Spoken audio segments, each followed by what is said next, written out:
Hang on. Let me adjust my seat. And we haven't even started yet.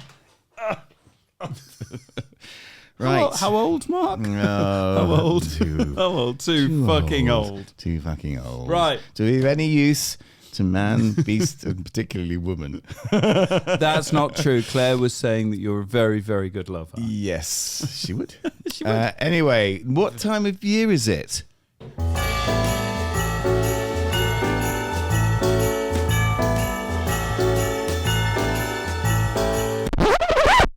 That's enough of that shit.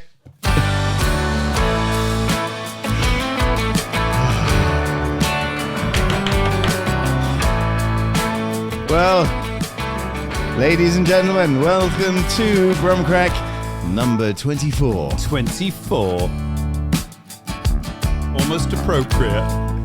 And those of you who are our more loyal listeners will remember I played exactly the same jingle and did exactly the same intro this time last year. You did not. For the Bar Humbug edition. So now we're on Bar Humbug 2.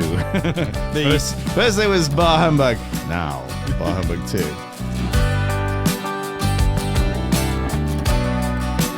So, ladies and gentlemen, the usual intro for those of you who are new to our rapidly growing audience. How big is the audience now? We haven't done that. It's bloody huge. It's phenomenally big. What is it? How many did you say it now? What? How many have we got from where? I mean, it's really good. And we got all sorts. Yeah, we got. It's bigger than we hadn't had the chat for a bit. You said. I can tell you the countries. No. Average listens now, and increasing on the older ones as we go is around. So yeah, good. We're growing. Well outside the people we know. It's well outside our immediate friendship. And where? Because we haven't got 90 everywhere friends. From Jamaica. Did you? Jamaica? Yeah. No, she went to her own accord. Jamaica, France, USA, Spain, Greece, Luxembourg, Norway, Luxembourg, Germany. Birmingham. You name it. Birmingham, definitely Birmingham. London. No. Anyway, so to new listeners, we are bringing you this wonderful show from the capital of England, Birmingham. I've just come back from Manchester. I'm not having that. I'm Mark. I'm your host, and John is your co-host, sitting opposite, and we're great friends and have been for quite a long time now. But he's a nauseating, but the night is yet nauseating lefty, and I'm on the sensible right side of the spectrum. Hang on, left of Attila the Hun?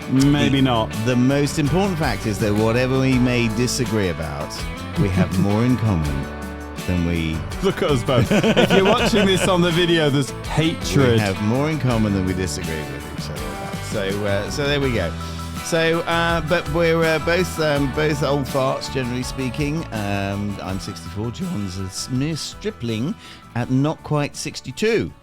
And barrister, an ex-barrister. Yes. So we argue. Yeah, I'm still trundling, into retirement, and John is he does fuck all really. He does fuck all. Excuse me, creative industries, pal, which your lot have tried to destroy. Yes, quite right. If you can't survive on your own merits, then you don't deserve to live. It's called farming. Natural selection. Oh no, sorry, you don't mean farming, do you? Because it doesn't work there, does it?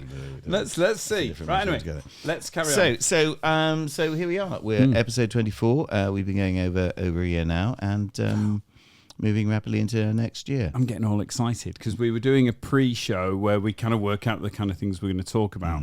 Definitely want to talk about farmers and kind of, later on as we move through it. No, I get but that. I definitely want to go to hard choices being made and Starmer's performance. We're doing that later. Okay, if you want. Yeah, no. Anyway, in the meantime, Johnny, for Marky, those of us hello, who are regular listeners, tell us what have we been doing of late? Apparently, we were at a party last night. Your party, actually, your Christmas party was very, very nice. Thank you, Claire. That was very kind. And we were told, apparently, some people listening to this podcast, and we met loads of them at the party, say we sometimes talk all over each other. Really? But we don't. No. No, we don't. No, we don't. So anyway, we met loads of people. Actually, it was quite surprising, wasn't it? Because we do get a little bit of derision from our better halves occasionally. Oh God, our wives are merciless. Yeah, our lovely. Our lovely wives are utterly merciless. By the way, two things. And intolerant. Jane uses lovely wives as because she hears us doing it. Yeah. So it's actually entered the lexicon of our lovely wives. Lovely wives. But what was surprising and pleasant at the party, how many? I mean, there were a lot. There were a lot of, and particularly the women came and mentioned it. That I remember, who came and went, "Oh yeah, I listened to it." Yeah. And you could see certain Jane who was with us in this group. You could see her kind of going, people are listening to this, but they weren't they? Yeah, well, and shout out to Sally. You know, my wife's cousin, Sally Butters. Sally Butters. She runs her own PR agency. Really, really clever girl. Intelligent, clever, perceptive. All those things that lead her to conclude that she really enjoys our podcast. Yes. So, shout out, Sally. Yo. Hi there, and listen to us while you're in the States, so we can get some more US listeners as well. It, yeah, and tell other people to do Yeah, it. but really good to see you. Sally's been skiing with us in the past, and and she's great company. It was very, very fun party. So but what else have we been doing? We've been doing our annual skiing trip. No, but we have. No, That's the shopping. The trip. shopping trip. Right, and so the quick legend is, I don't know where Mark falls in, but I hated shopping. I mean, I hate it.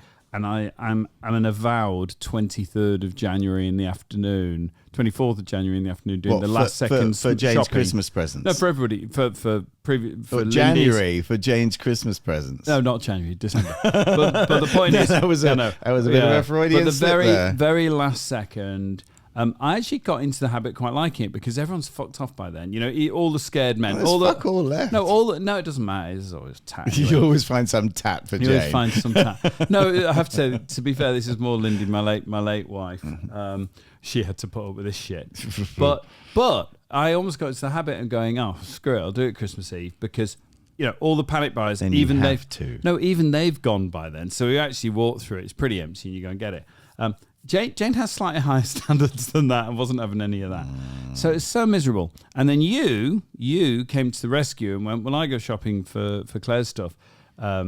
And you invited me, and this is about 3-4 years ago. Oh, more than that, about 5. Well, are we on 5? It was. I think we've done 4 or 4. No. 2020, right. Still in the throes of lockdown. Christmas 2020, I think was our second. Okay, all right. So 2019, I think was our first joint shopping trip.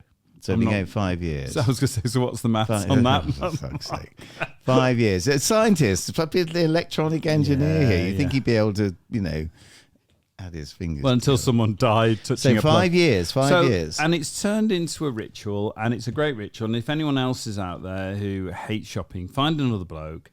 Turn it into a thing. Turn into a thing each year, and we will give you guides on what to do. So, what is the essential nature of making it enjoyable rather than a ball ache? Well, the essential nature for us, and I have to say, I consider ourselves to be fairly standard blokes, really, in many ways, is that we meet up relatively early, about 9:30 or so, on having booked breakfast at a very nice place that does breakfast. So, a bit of a full English. I think you had something a bit sort of more racy and European with some chorizo, I think. Chorizo. Yeah. Andalusian. All that sort of Andalusian. without the casual racism mark. That's another fast show illusion. That's another fast show illusion. So carry on. So nice breakfast, fortifying coffees and so on, and then we get started. Go and have a look at the tat in the German market and buy none of it. Nope. But we did go Apple Store. We did. No, I'm sorry. Yeah. Well, it's a bit of an admission. We kind of did the thing we wanted to do first. Oh, hang on. Yeah. No, we went to the DJI store. We always. So this is part of the routine. So being blokes, we're shopping for our women essentially, but we have to go to the DJI drone store first. Yeah. Of course, they have got some. I'll tell you something. Jane loves the drone presents. You should get her really big. I should get a really good. I think we should get both our wives the first person point of view attack fighting drones. Yeah, you know what they do with them, though. Yeah, no. Yes. we'd be on the receiving end of the RPG warheads that are dropped. No, I was thinking more we'd be in A&E for an extraction. So anyway, so we do that, and then after a little bit of shopping and we want to do. Yeah, what was it? We straight into the champagne bar. Yes, yeah, we had early goals, didn't we? We had early goals on our shopping. We did, which meant we could relax more. Yeah, and we can say this because it's probably not going to be listened to by our wives, that we have 2 presents for our wives that are exactly the same thing. Yeah, you now, give me the credit one is down to you. One is the cups. From Oliver Not say what they are. They might. No, quite. Well, it not before. It won't be published before Christmas. So they will be. Well, it's Sunday now, and then Christmas is Wednesday. You had no idea that was the case. There was only 2 days between now and Christmas morning, did you? So anyway, 2 cups. Got to be out for Boxing Day. Yeah, mugs. Right, yeah, mugs. So you are putting all the details in. Yeah, mugs that say, always right and always wrong. Guess whose is whose. So that was that. Yeah, that was down to you. You spotted that, and I thought I'm having that as well. And the next one was... I brought to your attention. You brought to my attention. You didn't know what it was. You saw this long sort of furry thing. I did. I told you what it was. I said it's a hot water bottle. I did. I did. I said it was a hot water bottle. I did. And you said I've never seen one like that. No, I did. But you then went... Rather than the usual square shape, sort of rectangular shape. I said it was a hot water bottle. You said, I think I'll get one. And I went, I'm getting one. That's why it went that way around. I'm not going to dispute that. But anyway, Claire likes a hot water bottle, and she's lost hers. She can't find it recently. It's disappeared. So anyway, this is an unusual shaped one. Long, lasts for hours. Anyway, so good. So we did the shopping. We did that. Yeah. We did Champagne Bar, which is good. Wasn't as good as last year when we met those two we met some ladies. Very nice, very helpful ladies. Who sent us off to some good places. Who pointed us in various directions for appropriate presents for our So if wives. You're at the Champagne Bar last week, and these 2 very attractive blokes were next to you, and you didn't send them to the good places, it's down to you, really. It's down to you. And then we do a bit more shopping, essentially. And we then go and have a really nice steak and wine, and basically get a bit pissed, and by about 5:30 we're done. 2 bottles of wine. 2 bottles of wine. Nice steak. Yeah. A couple of brandies. We did. Each. So would you agree that roughly the right ratio of doing our stuff we enjoy doing and actually doing shopping for our ladies is about 2/3, 1/3, and it isn't in the favour of the shopping, is it? And but it turns it into enjoyable. It actually is fun. It makes an otherwise excruciatingly painful and difficult exercise quite pleasant, quite fun. Yeah. So that's, and we can share our pain. We can always blame the. Blame the other one for it. Right. That was John's idea. No. But that doesn't work with Claire, because Claire would say, why the fuck are you listening to him? That's true. But I like the way you raised your voice there. It's very good. Very Claire-like. Yes. Best piece of advice you can give, mine is definitely and remains, the treats what you buy as basically a shaped gift card. Yeah. So the rules are, and I've learned this, and it has worked, you go to a shop that you believe your wife or partner or whatever would like to get something from. Buy anything on the basis that they're going to take it back, but they're taking it back to a shop that they approve you've gone to. So that's my super tip. When you did that last year at Oliver Bonus, but things change. Yeah, but what did she get instead of the sparkly top that you bought? No You've idea. no fucking idea at all. No idea. Once it's Boxing Day, it's all behind. It's all gone, yeah. But I do know this. Oliver Bonus, that had been considered one of those safe shops you can do it, had gone out. Rituals is definitely in. They all like Rituals at the moment. Yeah. It moves. It moves. They cheat. The moment you work it out, you bought me a rather charming little present in Oliver Bonus, didn't you? Of course I did. But you see, for you, Oliver Bonus is still current. What was it, John? It was. I know what it was. Do you not? You don't trust me? I know. So look in the eyes. I know. What was it? It was a rainbow themed, because you hate LGBT stuff, a rainbow themed Allen key set, little Allen key set. LGBT coloured. Actually, it was just rainbow coloured, but I certain colours outside the rainbow. But anyway, sufficient for me to say, look, an LGBT multi-tool. No, as soon as I saw it, my which nobody in that group would ever be able to use with any degree of competence. Absolutely. Oh, really? Okay. It takes a man to know what to do. Anyway, with tools. schools, I'm quite as afraid. good. It wasn't quite as good as last year's present for you, which is the Labour Party Christmas bauble, which you never put on. You never put on the tree. But it's in that little collection of presents. John's little corner. It's the shittest, cheapest, nastiest plastic bauble. That's what happens with communism. That's what you get with communism. The lowest possible quality. Flipping moulded attachment for a tree. I loved it. It's just like roll printed in. Right, just moving really on. Badly, Moving on. Really, there's really people badly. actually committing So what else did we suicide do? What else did we do then after that? Well, no, we went skiing. We had a nice ski trip. We went skiing. And In that RoboCop, frightfully middle class way. No, given that part of this thing is to give a voice to the disabled, to the difficultly middle class challenged white male 60-plus-year-old, and therefore some of our people will still be skiing. Obviously, tell them about RoboCop. Well, and how good, bad. Tell us about RoboCop. Due to the fact that I sacrificed my knees and various other parts of my physique in my younger years in the service of someone else's queen, me being Irish, and I was in the army, my knees are fucked.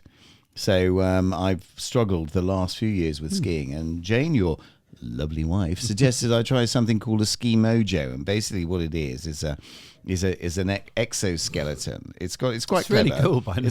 And it's got like a harness that sits under your bum, and it's got two limbs. One fits to the harness, and then it's got like an adjustable tension spring thing in the middle. And then it goes down and it fits to the back of your boots, and you can adjust the length of the. So essentially, it's a spring and damper, isn't it? It is.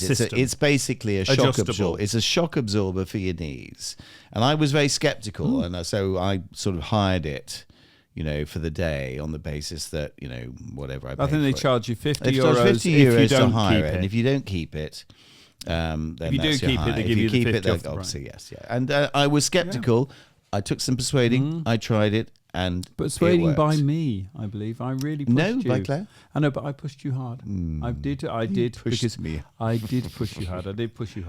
But I'm really pleased. No, it worked. It worked well. And the other weak link in my middle class drama was my boots, which I'd had for many years. And I was sort of thinking, I don't know how many more years skiing I've got left in me. Yeah. Is it worth buying this new set of boots? So when we were in Norway last year, I did buy a new pair of boots. And while Norway may be expensive for things like booze and food and so on, actually the taxes are quite low out there. My boots were actually cheaper than they were in the UK. So good pair of boots. So didn't manage to get the mojo and the boots together while we were in Norway, but did before we went on our recent little trip. And this trip, I would say I saw you skiing. And I've seen you. So when we used to ski, and I was still getting better, and still am getting better, but you were ahead of me. You were back to it was just not good, and you were clearly going to stop. And I saw you this time, and whilst you're still careful at the more extreme, you were skiing properly again. I was. It's taken 5 years. Give me 5 years skiing out back, I reckon. Yeah. And we were out there for 3 days. I mean, you stayed slightly longer, and then the weather turned. Given that poetic justice, that as soon as myself, my lovely wife, your lovely wife's sister Pearl, and her charming husband Pete, and our good friend Pasky, we came back early, and then the heavens opened up on you. There's a great video of us. Anyone who's been skiing knows it's like we had 3 days blue sky skiing, absolutely perfect. They left, and the next day, absolute Armageddon hit me. Video. But I want to welcome Pearl, who has joined the Mojo RoboCop. Yes, she has. She did. I think she's in an easier position than you because you've essentially got. And by the way, the reason we're saying this is if you are skiing, you've got bad knees, we can actually recommend these. We've all been cynical, tried them, they work. Pearl's got more like muscle damage around her knees, and she's gone like pretty much back to absolute normal. Whereas I think with you, it's brought you back to say 20% off normal, something like that. Well, no, what I'm saying, you're not skiing like you used to before your knees were damaged, but it has brought you back from really having stopped to pretty close. It's given me a good few years. I had 3 days. I mean, normally I'd ski for 3 days anyway, and that'd pretty much be it. But I think now I could probably get, another morning. I mean, I really don't want to ski much more than. Well, you've said what was your classic one? I love everything about skiing. I love everything about skiing except the fucking skiing. You know, and I have said this before, but, you know, when you think about it, we all take ourselves off en masse, lugging huge amounts of gear with us to go somewhere that's beautiful, you know, great, fantastic scenery, great company. Yeah. Hang on, you know, all people being beautiful doesn't require skiing. I know. Good company doesn't require skiing. Great places to hang out. Being with like-minded people and so on doesn't require skiing. You know, the weak link in this whole thing is the skiing. You know, but when you think about it, it's extraordinarily childish that you go up, and you stick these things on your feet. So that you can go wee. If you think something's hill. extraordinarily challenging, have you ever had sex? Childish, I said. No, but if you've ever had sex looking in a mirror, it looks pretty silly when you do that. I can honestly say I've never can done you? that. Really? Oh, you should do it. It's really quite funny. You've been looking at yourself Yay! while you... Your little ass bouncing. Oh, anyway, right. Moving on. So have we anything serious to talk music? Sorry. And then... Look at yourself while having sex with someone else. Oh, yeah. Or looking at... Oh, no. Right, music. Okay, then let's start the show properly. I'm going to play, if I can get the mouse to work. A track from the now I would urge you all to go and listen to the Urban Groove Company album, because I've had some really good feedback about it. It's acid jazz funk and so on. Yeah, and I'm quite pleased with the stuff, and I've had some good feedback. So, but this is a track from the next album, and it's called Rhythm of Us.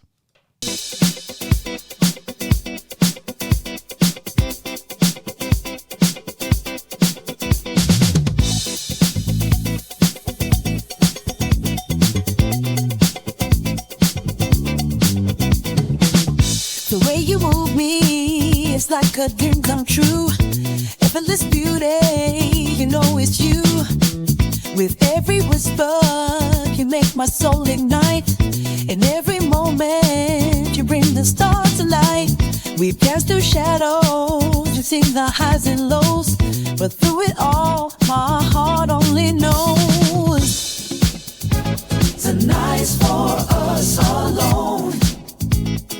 Feel the rhythm in our bones. In this world, you and me, together we are free. Every people sharing feels like paradise. In this melody, you're the sweet surprise. Through all the journey, you have become my home. With every heartbeat, love you have shown. Tonight's for us alone. Feel the rhythm in our bones. In this world, you and me, together we are free. On the starless as we find our way, in love's embrace we'll stay. Forever dancing in our own light. You're my heart's delight.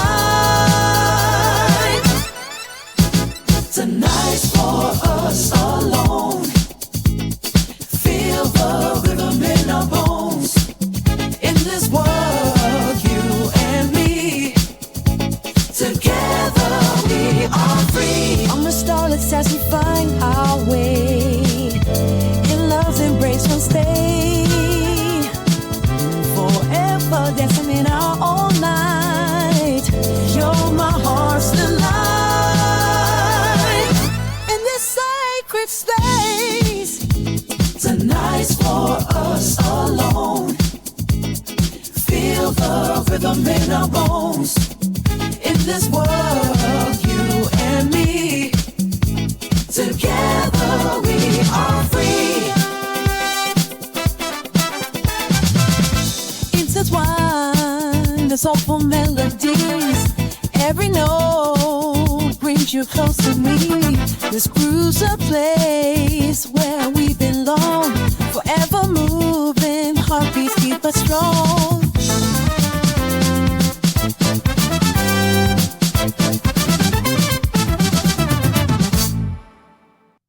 Great. Oh, I think the two real standout things there, the bass, which is really good. Yeah, well, it's a very integral part of that kind of music. Yeah, no, of course, but it's very good.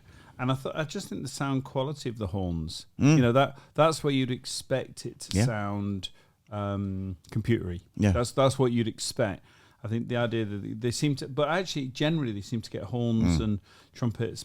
Well, I think this particular platform gets pretty much everything pretty right. I mean, the other ones, it's still not as great on the sound quality. This one is good. What's your view? I know you touched on it, but it was in the news story this week about the one of the government ministers has sort of indicated that people who want to protect their copyright have got to assert an opt-out of spiders going through their works and using it for training AI.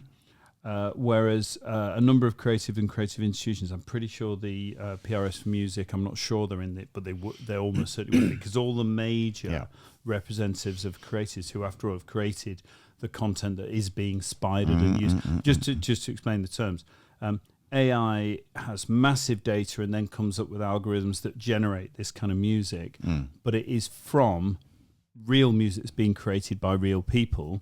Who aren't all music that's available on the internet. So it's going through real music created by real creatives who've, it's their livelihoods and whatever, and they don't pay for any of that as they suck it in and train their AI with it. So the debate is, there's a minister indicated, Labour minister has indicated. Interestingly, can I just give a gloss on that? Because the Parliamentary Select Committee where Keir Starmer was being put in, it was actually a Conservative MP that said, the creative industries are very important to the UK and so on. So what are you going to do about, protecting copyright and so on? And Keir Starmer said we've got to look at things in the round, in the greater round and so on. And I think fair play to him for that. There's a minute. Whoever the relevant minister is, presumably, has sort of indicated that the answer they're looking at is to do that. And all the creative groups I'm talking about, it was in the paper yesterday or the day before, have come back and said, hang on a minute, we have law. Nowhere else do you go up to people and say, well, you've got this. Hang on. No, it's not, because with the copyright law is simple. You do not use someone's creative output without their permission and negotiate payment, right? It's there. You can't use it to put a book together. You can't use it for anything if you haven't paid for it. So what they're saying, and I think it's entirely reasonable, is saying, how do you go to people who've got legal protection and say, well, we're going to take that off you, even though it's there, and we're just going to take it off you, but you can apply to have it back. Because life's not fair. And hang on, but that's an answer. Let me just put a gloss on this. Wait, that's an answer for no legal protection. So you do a job, your job as a lawyer, and someone says, I don't pay you, and when you go, you should pay me, they go, it's not fair. Let me just put a gloss on this, okay? There's two things, okay? What the British government has an eye to, which is extremely important. I was reading an article about this. Is that basically Trump is going to say, do what the fuck you like. And what it's going to do is going to unleash an unfettered move by the US economy into AI. And all that will happen if we ban it is it'll be done elsewhere. We'll be out on our ass. We'll be way behind. We'll be making, and we want to be a centre of AI exactly. as well. I do actually. I understand the countervailing argument. It's a good one, but here's let me just say another thing. But I think if you are going you want to support the AI, but if you're going to be a creative who says, look, this is terrible, this is terrible, this is terrible, what you have to be prepared to do is to say that I'm not going to use it either. Okay. Yes. No, I think that's fair. But Bjorn, I told you about this last podcast. I heard an interview with Bjorn Ulvaeus from ABBA, and he said, I use it for idea generation. Now, I'm sorry that you can't have it both ways. But hold on, you can, because he can use it, and I agree with you. He can do that. Not if he wants to say that nobody else should have anything that's been inspired by the way, music. nobody's saying that, Mark. So it's the classic. You take. No, you're saying it. No, well, why don't you hear it out? Because I'm absolutely not. What I'm saying and what they're saying is people should have to pay for it. So you pay. Hang on, these multi-billion. The horse is out of the horse is out of the stable. The multi-billion-pound companies that are being built on AI are being built on spidering and sucking up everybody else's creative talent. Nobody Who gets paid? Hold on, nobody. Yeah, but that's a practical problem, and it can be solved because we do it royal. We do it What, royalties every now, little Mark. fart who's ever put any piece of shit on So- Spotify then has to say, well, I have a shit too. So you're pretending you don't understand how copyright already works. I understand how it works. So do you know how the but payment works? No. No, do you know how it works? Because you're saying you don't. No, and you do. No, let me just say this. When it spiders the web, it doesn't spider more of what's popular, because once you've got, Bohemian Rhapsody spidered, it's in the algorithm. It's then spidering all the shit as well. It doesn't need to spider Bohemian Rhapsody 5,000 times. And if you argue on the basis that, if the more popular you are, the greater share, all you're going to do is funnel all the money. Should creatives be paid for the thing they create? Yes or no? Only if they can monetize it effectively. If you can't, I mean, this is the whole thing, with the internet. What if you can? What if you Taylor Swift and her stuff's being taken? She does monetize it. Should she be paid for what she creates? I feel really sorry for poor Taylor. Well, I feel sorry for bankers, but you seem to protect their interests. No, I don't. Right, anyway, but back to the principle. Do you think creatives should be paid for what they create? Yes or no? Yeah, I mean, I do, in principle, but it's, Well, in reality, they don't. Hang on, they don't. They don't go to. They don't dine out on principle. They dine out on the paycheck. But what you cannot do is give these, give creatives any greater protection than anybody else. They haven't. They've got copyright law that balances those interests.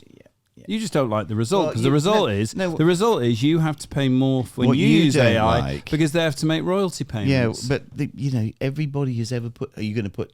Everybody's ever put any 2 or more note combination on the internet. Are they going to get a share of it? Do you understand copyright law? Yes, I do understand. So that's not the test. No, but it is. So you're making it up. No. You know it's not the test, you're going to try and apply, There are well-defined features that give you copyright protection. If you come out with an AI song that by reference to modern copyright law is so similar, then I get your point. No, but hang on, no. But it's been trained on copyright material. It doesn't matter. Anyway, let's move on. It's been trained on it. Doesn't matter.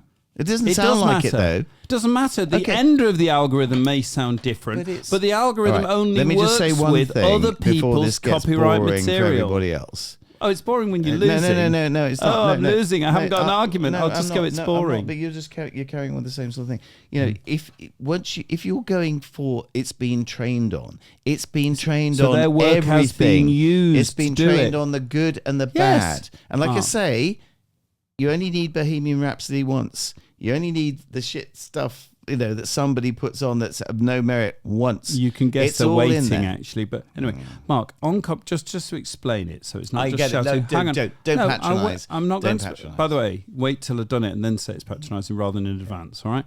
So just so it's clear, the way copyright works now for PRS for music and all these people is they collect copyright where they can identify what's been played, i.e. Taylor Swift's been played millions of times. She gets way more money because they can identify that she's been played, radio play, telly play, whatever.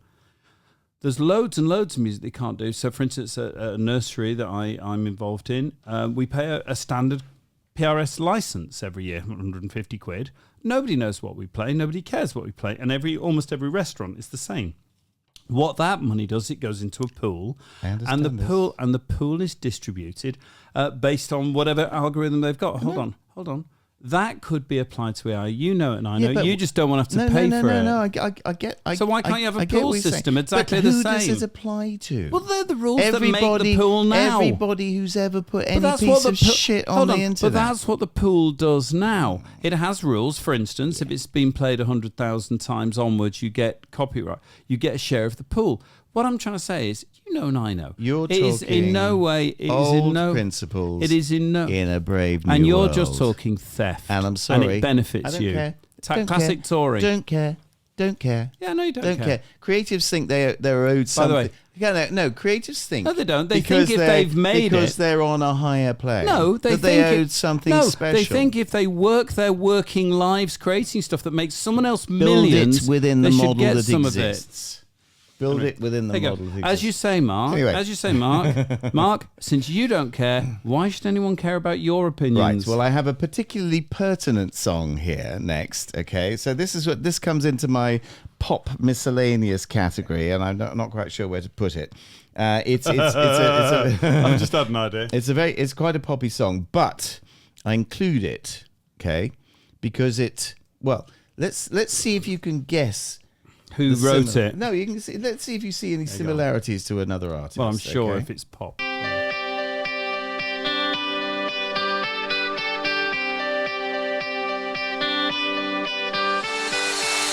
I took a silly the daisy. Camp on yourself, come again. Every time you let me raise it. And the stars, all the stars, all the stars, all meant to the end. You gotta go, only takes anyone. You wanna go to see me someday. You know, I gotta go.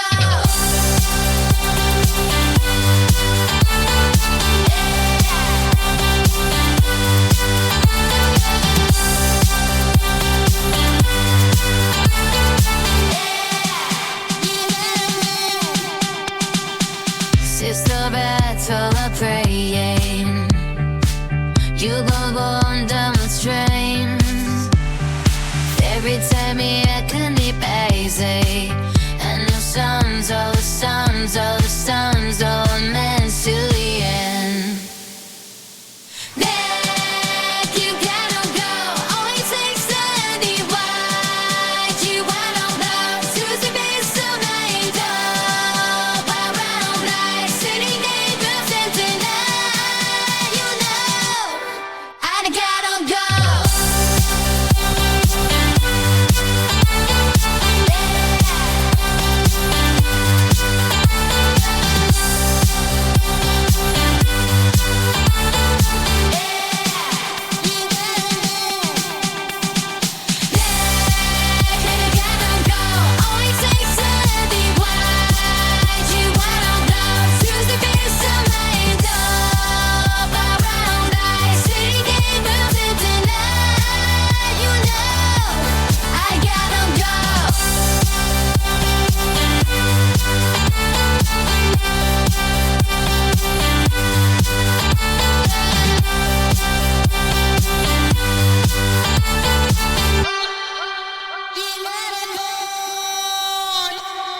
Firstly, what do you think of the song?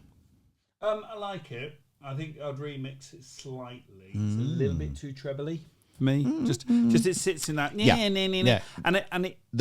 nearly right. It's nearly right. With so much of this stuff. I mean, what I've been doing is recently I've been listening to. I've sort of taken out a subscription to Beatport because I'm quite interested in DJing and all that sort of stuff. For an old fart, it's good. It's all good. Go on. And I've been listening to a lot more. Oh, and you were criticising legitimately. You were criticising Folly Doos in when we were skiing because let's come back to that. Okay, sure. Let's come back to that. Anyway, but having listened to it, I like richer, the energy. It's much richer. That this does not. This is why I want to learn to mix and split down to stems and do all that sort of stuff. Yes, give that's what I'm saying. Give it that extra. Woof. I think that's exactly what I'm really saying. Is that I think the next level is for you to go into something like this.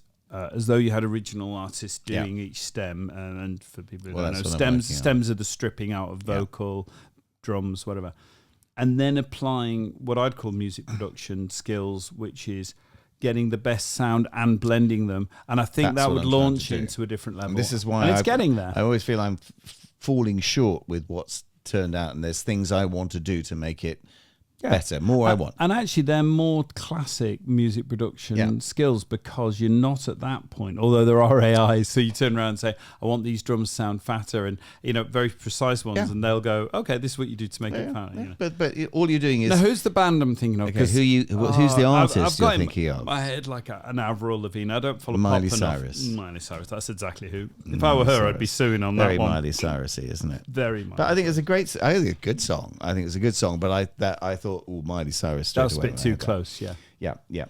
And this is the margins of things where you may have an argument, but I don't think beyond that. Just think you should. I don't. Of course, nobody's saying you're not going to do it. You shouldn't do it. What everybody who is not you is saying is the people who created the original stuff this is using should be paid for their work, and I think that's Old obvious. school. Actually, I would say that's old school Tory, but you've left old No, school no, Tory for a sure. decade behind.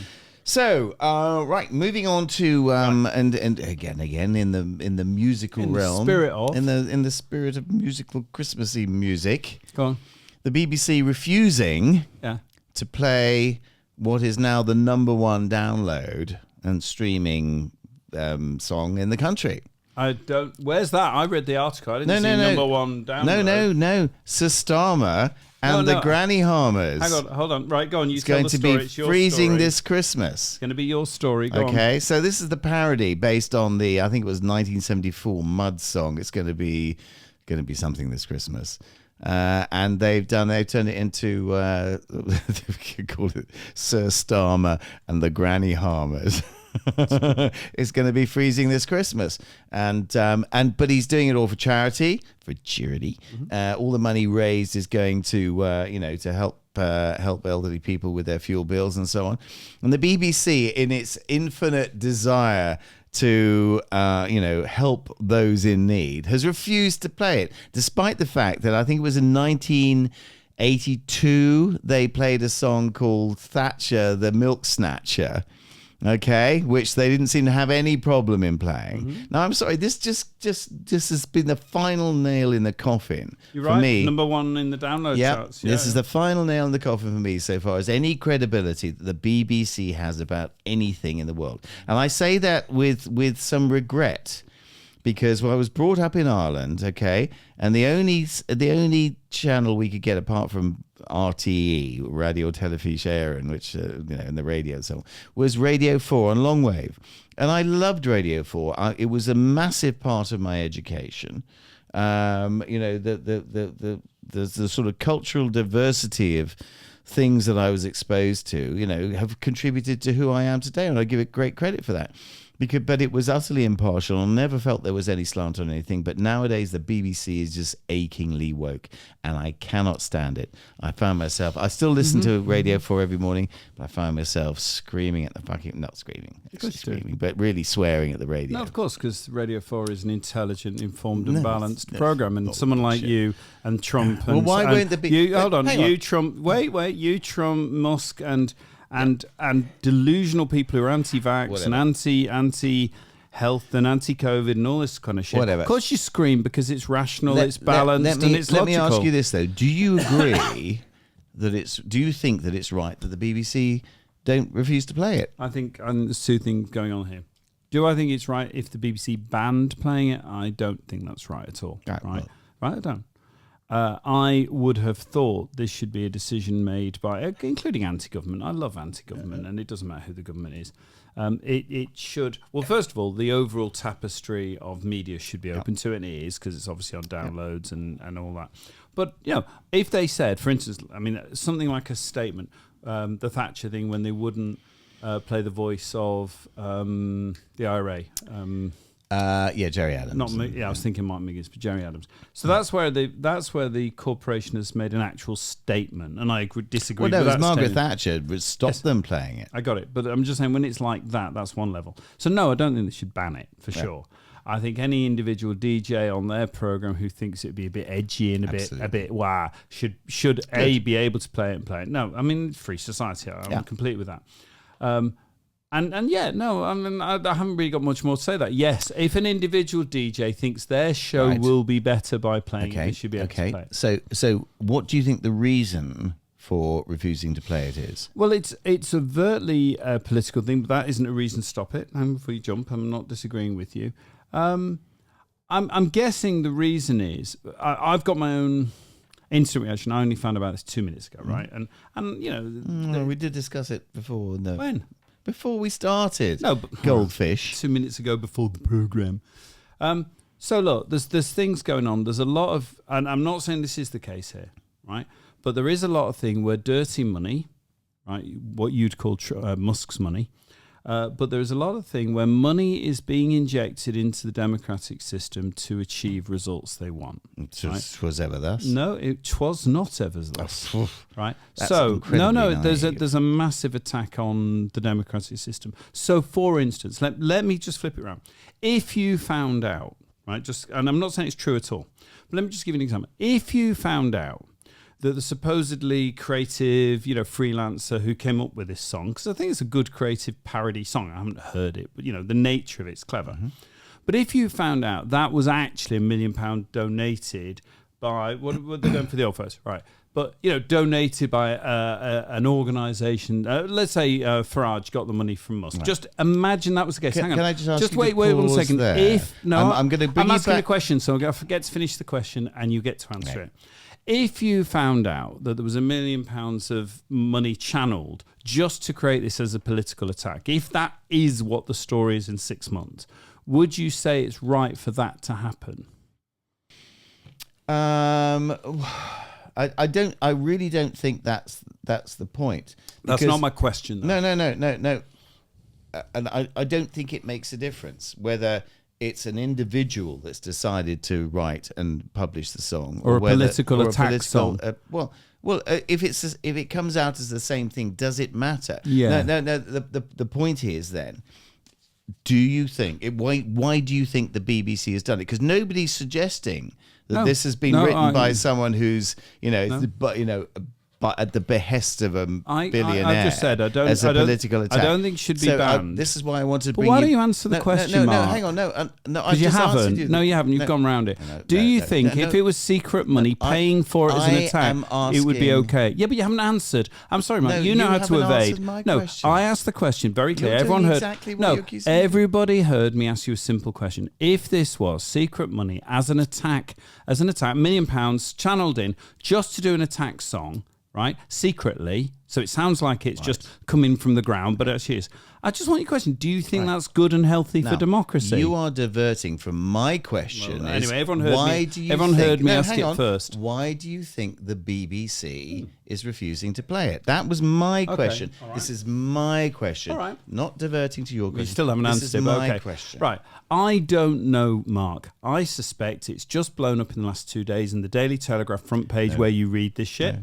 Hang on. I think it's just blown up. I think you're doing the usual, oh my God, which is very Telegraph. And I think we don't know. We don't know they've banned it. We know it hasn't been played. We don't know if an edict has gone out. They have banned it. Where? Nobody's saying they haven't. Oh, hang on. That's not an excuse. If they've banned it, show me the ban. Evasive. Right. My guess is just that they haven't played it, BBC and so have the thing refused to play it. Why would the BBC refuse to play? Possibly because they think it's a one. I don't know, Mark. The number. Right. You've got no answer. Okay, there we go. I'm happy with that. Right. Good. Yeah. So now will you answer my actual question, which again you're running away from? Simple one.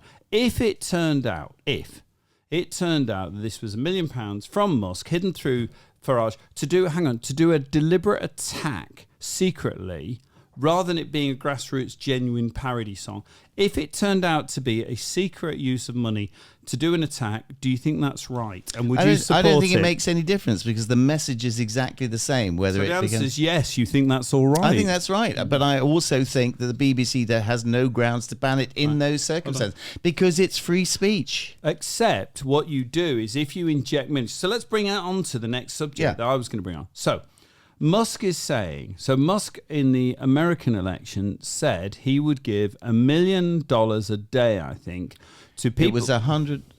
Sorry, go on. Maybe I'm pretty sure it was $1 million a day in the run-up to the election to anyone who had joined this PAC, their kind of organisation, which meant they'd said they were a registered voter and essentially in practical terms meant they were pro-Trump.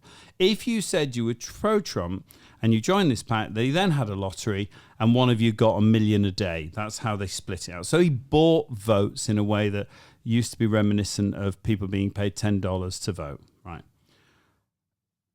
I do support democracy. Okay. You used to. I think that is wrong and should be banned because it should be free of that kind of billionaires buying votes. Now, in our elections, in our country, Musk is suggesting giving reform millions and millions, $100 million above. Wait, no correlation with our actual current support in this country. Mm-hmm. So he's buying our electoral system. So the question follows, like the one we just asked. Do you think that's okay? I've got one name to put to you. I would rather you just answered a question Lord for once. Ali. Right. I would just rather you answer. Lord Ali. Yeah. I'd rather you You ask a don't question. like it when I do what you do when I ask you a straight question. Well, actually, do you? Do you know it's actually quite interesting because everyone's listening No, to it's this. not interesting. It's not interesting at all. Okay, all right. You so do I'm exactly take the same. I'm going Okay. to take it a refusal Right, to answer the right. question First, again. I say, yeah, well, but my point is, 'twas ever thus. No, it was not. Well, it It's never is. happened. We've Lord, never had. Lord Ali. What about Lord Ali and Starmer's fucking They've always glasses that make him look like a bloody owl? So hold on. I just want to compare 120,000 to a far right organisation that you support. Hold on, and far buying, right? No, not far right. And no, buying- I fundamentally disagree with you. Didn't he say? Wasn't it all? I don't know. Immigrants are criminals and rapists and Who said that? diseased. Farage, I'm pretty sure. We'll check it. Find We'll it, check it. find Right. the quote. But anyway. So a foreign billionaire who supports Trump, a rapist, and Please. Oh, okay. Please. Oh, sorry. I forgot. Please. Sorry, Mark. I forgot. You believe what Trump says. You don't believe what juries say and courts say No, anymore. I don't. Not in a heavily Of politicised. course not, Mark. Of course not, Not Mark. in a heavily. Not a jury of your Let's just peers. not- And by the way, let's just- hold on. It's Christmas. No, fraudster, It's Christmas. rapist. Hold on. You would rather believe fraudster, rapist, rather than juries. That's okay. That's your choice. And you would have the billionaires buy our election, and you still think that's all right. And that never used to be a conservative principle. Only you and the far right are agreeing with that. Far right. And you pull Who's the the face. far right? People who believe you should buy elections please. rather than have democracy. Please. You know, Anyway, the thing, so I'm, I just quite, checked. I'm so happy these days. I'll take your answer that billionaires in America I'm so buying happy our these votes is days okay. That, the squealing little lefties are now finding things aren't going their way after all. The whole world is now seeing exactly. Yeah. The emperor is actually not wearing any clothes. No, people are seeing that you. Yeah, people whatever. are seeing that the people you support are buying our election. see. Right, anyway, Yeah. carry on then. Anyway. So you agree? So I did get an answer. I agree. Right. Musk should give Farage a fucking shitload of money so that he can have an effective campaign.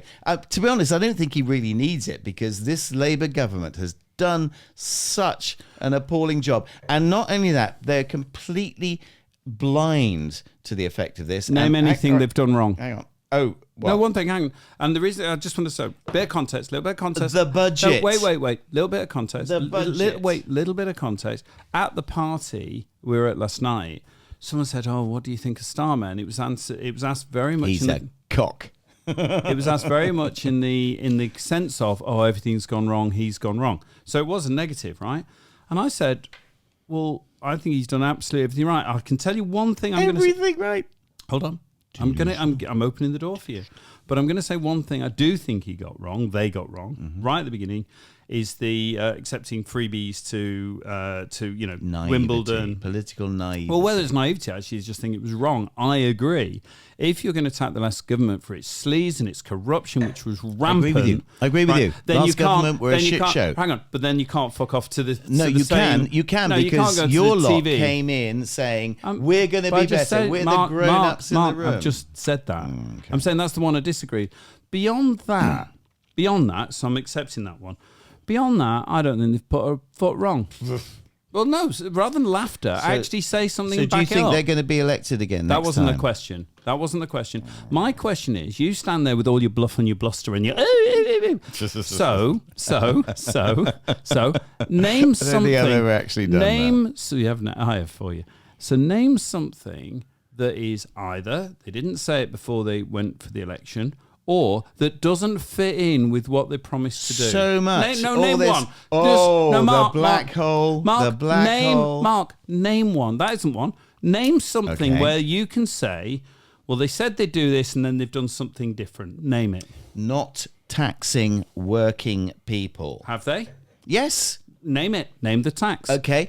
It's Name called the tax. Employers' National Insurance. Sorry. Not employees then. Not the employee. Do you think that by putting it on So what you've employers... just said is I'm Hang on. right. Do you think by putting it on employers, it's not going to affect the employees? I didn't It say means that. they're not going to get their pay. I'm sorry, we've got to pay more national insurance. You're not getting your pay rise this time. Mark, I asked you for an listen, example, and I've you've just given you an proven my example. point. They promised they would not increase tax on working people. They didn't. They increased it on employees. And Then why that's did they? duplicitous. No, it's not. And if they it's didn't absolutely not, Mark. realise- It's called them doing it directly. And may I point if out? they May I didn't- point out? The Tories left over £20 billion I'm hole. not defending. Who's paying for it? Yeah, fuck off. Your normal level of if you intellectual think, argument. If you think that by putting it on on employers that they did not know that it was going to affect employees, then they're either stupid Didn't say or not they affect. lied. Didn't say not They affect. Said they lied wouldn't. or they're stupid. No, neither. No, right. sorry. So, hang on. So your first example is rubbish. Next, another Yeah. example. You can call me rubbish all you No, like. no, Mark, but you I'm know not you're saying wrong, that. And you lot are All right. doomed at the next So election. when you were asked We're a entering simple brave new world. when you were asked a simple question, what have they done What's that they the didn't simple question? say they were I going to do? gave you it. And I just showed I you gave that you- you said employers, not employees. Done. Next. That's a stupid technicality, and you Really know because it's effect. Oh, okay. So what about inflation now at 2.6%? That wasn't a promise. What about? Hang on. That wasn't a promise, hang on, Mark. Hang on. What about? It wasn't. Oh, we're going to I'm we're going saying to to you, restore the if you're economy. saying- We're going no. to put more money in everybody's What? pockets. In 4 Okay, months? So hang 4 or on. 5 months, it's going to all Right, be different. but Some would you say it's where this we is got. about Brexit. You say, But we're 2 years later, Come Mark. on. We're 2 years later, Mark, Grow up. and all the money we said we'd lose, we lost. Grow up. Right, carry on. Okay. No more music. With something else. Right, go. Right. Okay. This is an interesting one. Is it a light-hearted one, It's Mark? a slightly more light-hearted one. Oh, fuck that. Okay. This is Stephen Mangan. This is an article in the Telegraph. Oh, for fuck's sake. no, The he hello, said- no. By the way, it's called the Hello Graph from now on. Yeah. Because it's become Hello Magazine for right-wing nutters. Hello, here's our latest scary story. Yeah, we're right, though. You're wrong. Yeah.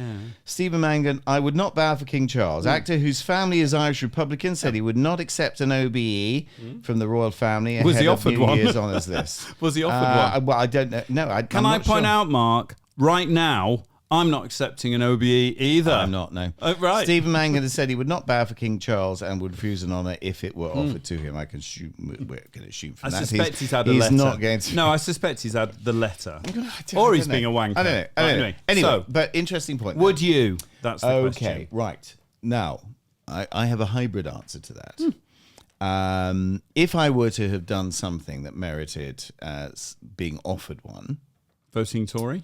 Because that's how most of them get peerages these days. or donating large amounts of Or- money, Sir Elon Musk. No, I'm thinking. Yeah, right, okay. So carry on. Okay. If you had done something that I'd done merited something, it morally. Say my military service had been much more active than it was, and I had, put myself in danger and done something amazing, and so on, and I'd been offered a gong. And your Yes, pride would also be pride for your regiment and pride for course the it men who don't get I would recognised. accept it, but in all circumstances, I would not bow to any fucker. You would have to. Or you I don't can't care. accept Well, then it. I won't take it. But then- I'm not bowing to that twat who was only king because he was born to it. Now, I'm sorry. This is where, as a right winger, we diverge. I diverge from the rest of it. I'm no bloody royalist, mate. I'm not bowing my head to any person just because of who he was born to. My brain just went, bad. When I'm going, can't say that. Can't say No, that. not sure. No, you really don't. No, mine hasn't gone there. No, mine has. Mine's just gone too. I'm I'm not thinking of bowing. any circumstances where you would In go, any section. hang on, where you'd go, fuck it, I'll bow. No, I will salute. I will salute someone. I saluted people in the army who, But it's bowing, it's a different yeah, relationship. it is. It's a completely different relationship. I'm not bowing to any bloody royal. So go fuck yourself. You go fuck your honour as well. But you were saying that in principle you'd accept the honour because of other reasons. Like one, morally you might think you've earned it and therefore actually I don't mind a gong. Secondly, it might bestow honours on other people who you care about, like your regiment or your group. So there's arguments for it. Do those arguments countervailed, particularly the one about doing it for your regiment and the honour of other people. I know. Is there a point which you go, fuck it, I'll just bow, because I don't even have to mean it. No. But they would get the reflected honour. I'm just asking you. It's only limited reflected honour on the regiment. Right. But I also think that if I turned it down and I did that, they'd say fair play to you. Right. Okay, yeah. Yeah. I mean, we agree. Are you a monarchist at all, though? No. Do you believe there should be one? You'd go Republican. Well, they should, if they want to be, if they want to prance around doing stuff, I don't care about your soft power and all that. Right. Pay for yourself. I don't want a single penny of my taxpayers' money going to look after that lot. What if the only thing it's looking after are monuments we would look after anyway? Different matter? Like Buckingham Palace per Different se. matter. It depends who owns it. Yeah. So you'd say we'll look after Buckingham Palace for you. No. You're out. I don't know what the legal title is. Yeah, I mean yes. Yeah. If you want us to pay for it, then open the fucking thing up as a tourist attraction. Well, they do occasionally. Yeah. Well, then they need to do it a damn sight more often. I'm an absolute Republican, but I come in from a slightly different. Well, I don't know if it is different. This one might be one we completely agree. My republicanism, and I don't mean Irish republicanism, I mean particularly just Republican generally, is that I see the whole nature of hereditary as part of class war. I believe we're still in class war. Class war. No, I think just it's class think war. It's a total anachronism. The moment you say hereditary, there is class war, because what you're... Hang on, this is my perspective. What you're saying to people, it's like, well, don't turn it into a war. Just turn it into a political discussion. Sorry, I'm using the phrase, right? That's how I see it. I see it. There is a class war. It's undeclared. I'm not going to go to war over it, but I do believe it's there. The whole idea, when the little black girl grows up and it changes whether she sees lots of black women in powerful positions, tennis and sport and management and news. If you show her that the world has lots of opportunities and is open to someone who is like her, she is far more likely to sit there going, well, I'll be a doctor or I'll be a lawyer. Like Kemi Badenoch, the now leader of the Conservative Party. Hold on, absolutely. And all the other famous Tory Asians who stole 10 million out of us by claiming they were non-doms. Those people. Yeah. Anyway, but the point is, it matters. It matters the environment people see, right? Now, in a democracy, to me, and especially a liberal democracy where you are meant to have freedom of economic opportunity and the best rise to the top, meritocracy, best rise to the top, the people who work hardest and brightest and put all their stuff in. If they see success and they see the world is structured like that, they're going to go and do it. Yep. My problem with the monarchy for me is it literally says the opposite. What it says is it doesn't matter who you are, it doesn't matter how hard you work, it doesn't matter what class you're from, you can never make it because these people who were born to the top must stay at the top. And to me, the symbolism of monarchy is the opposite of what I believe. And they have so many... that's my problem. One thing we don't seem to hear about is the tax breaks they get. The richest people...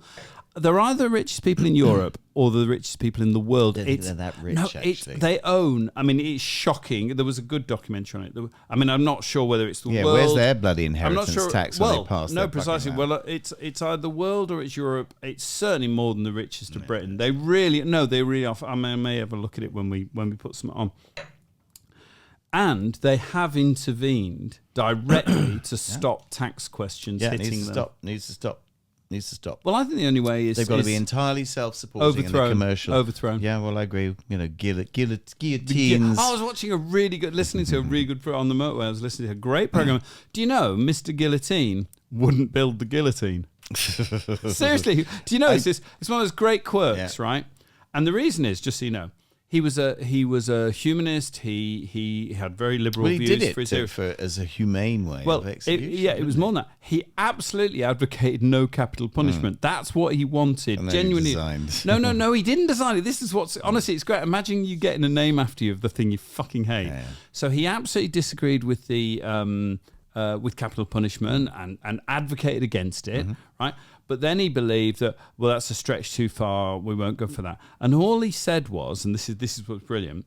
He said, well, if it shouldn't be a spectacle because hanging and the whole axing and all this, it was horrible, right?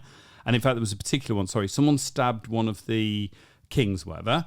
And they burned him and took chunks out of him. They poured molten lead in front of everyone into him. Oh no, they did. No, they get there. That's what I mean. It's all of it. So they literally pull chunks out of him with hot irons in front of everyone. Nice. Then pour lead oil, and I was listening to it. It's really gross. They do all this, and then they cut his testicles. Obviously, still alive.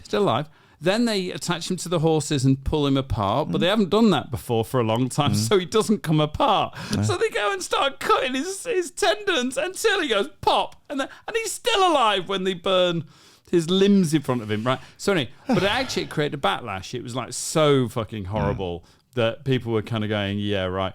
So Mr. Guillotine, it was slightly different pronunciation. Guillotine. No, it's even further. Honestly, his name. It doesn't matter. No, his name is Guillotine. So what he said was, well, what we should have is a system where it's not a spectacle like all of that, right? It should be efficient. It should be as painless as possible. And the most painless way I can think of is to cut someone's head off. It's quick. It's whatever. And he went, but the only way to get consistency so that you guarantee that there's not going to be agony and missed axe blades is some kind of machine. Yeah. Here it comes. He was laughed at. He was pilloried. There was a song that pilloried him, Mr. Guillotine, his machine, right? And it was honestly, and he was absolutely ridiculed, okay? So he fucking stood back from all this shit. Sounds like a fine right-wing perspective. Stood back from all of this shit, right? Had nothing to do with it. The same people that pilloried him suddenly, when it got to the terror, the revolution and the terror in particular, went, well, how are we going to do it? We can't. Revolutions. Well, we can't. Yeah, we can't cut this many people's heads off. Whatever. Do you know his idea of a machine wasn't that bad, right? Honestly, this is exactly what happened. They went back to him and went, well, look, would you help us with the machine? Is that your colostomy bag full? No, it's not. It's your Blink doorbell. Oh, for God's sake. Anyway, is that the missus? This is the real world. Yeah, it's the missus who I'm going to go to. Anyway, so the point is, they went back to him. You cover for me, Ben. I'm going to have to play some music. They went back to him, and he went fuck off. And so someone else whose name we never remember, right, actually went design the thing, made it all. He passed it on to an engineer who actually built the thing.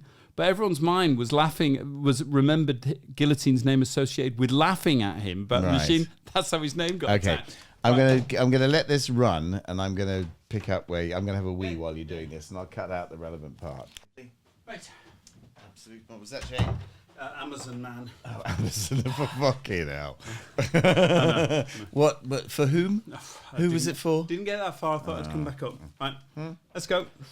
Okay, good. Well, you may have noticed the more astute amongst you will have noticed a little bit of a cut in the continuity there, and which has caused me to visit. Well, John went to answer the door to the Amazon person, and I went to the loo in John's bathroom because we are so professional. Okay, and I'm going to ask you, John, who cleans your bathroom?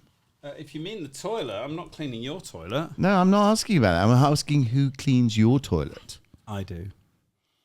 So when was the last occasion upon which you did that? Let me just explain. We're up in John's office suite here, which has its music studio, which has its own adjoining little bathroom, which Jane has. And I have to say,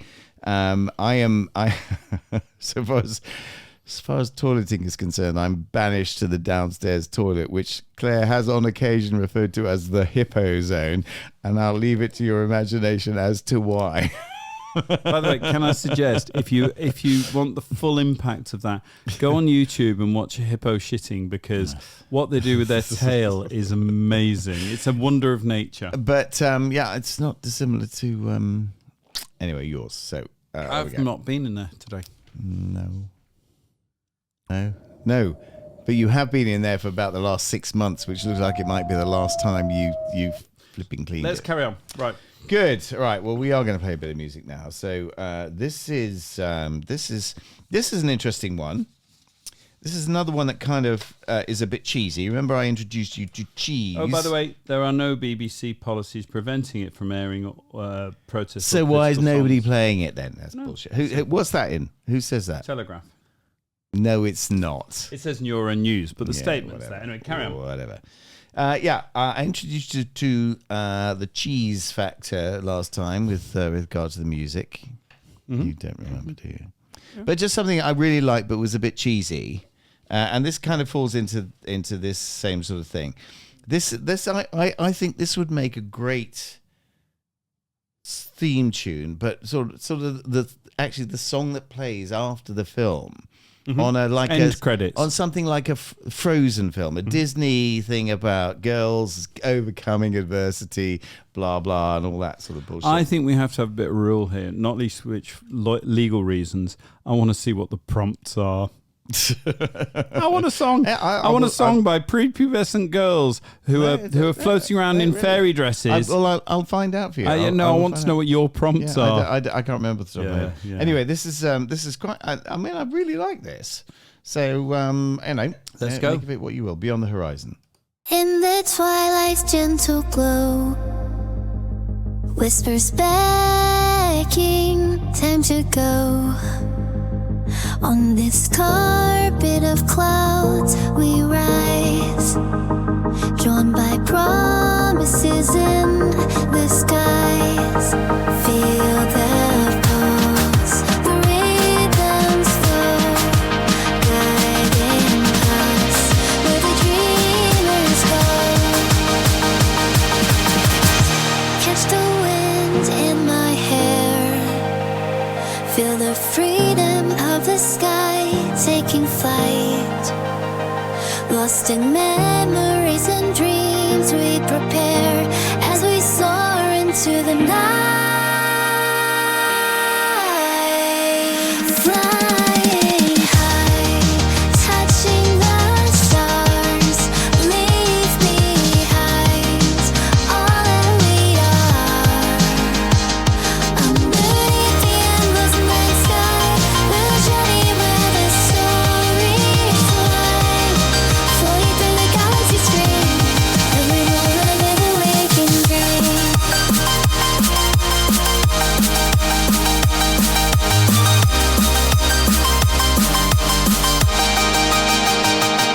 My fleets lead in my cries, as see dreamscapes unfold before our eyes. With a bit of film for undone, first and forward ship to sky. Flying high, touching the stars, leave behind all that we are. Underneath the endless night sky, we'll journey where the stories lie. Reach high, touching the stars, leave behind all that we are. Underneath the endless night sky, we'll journey where the stories lie. Floating through the galaxy's dream, and we know a little way can bring.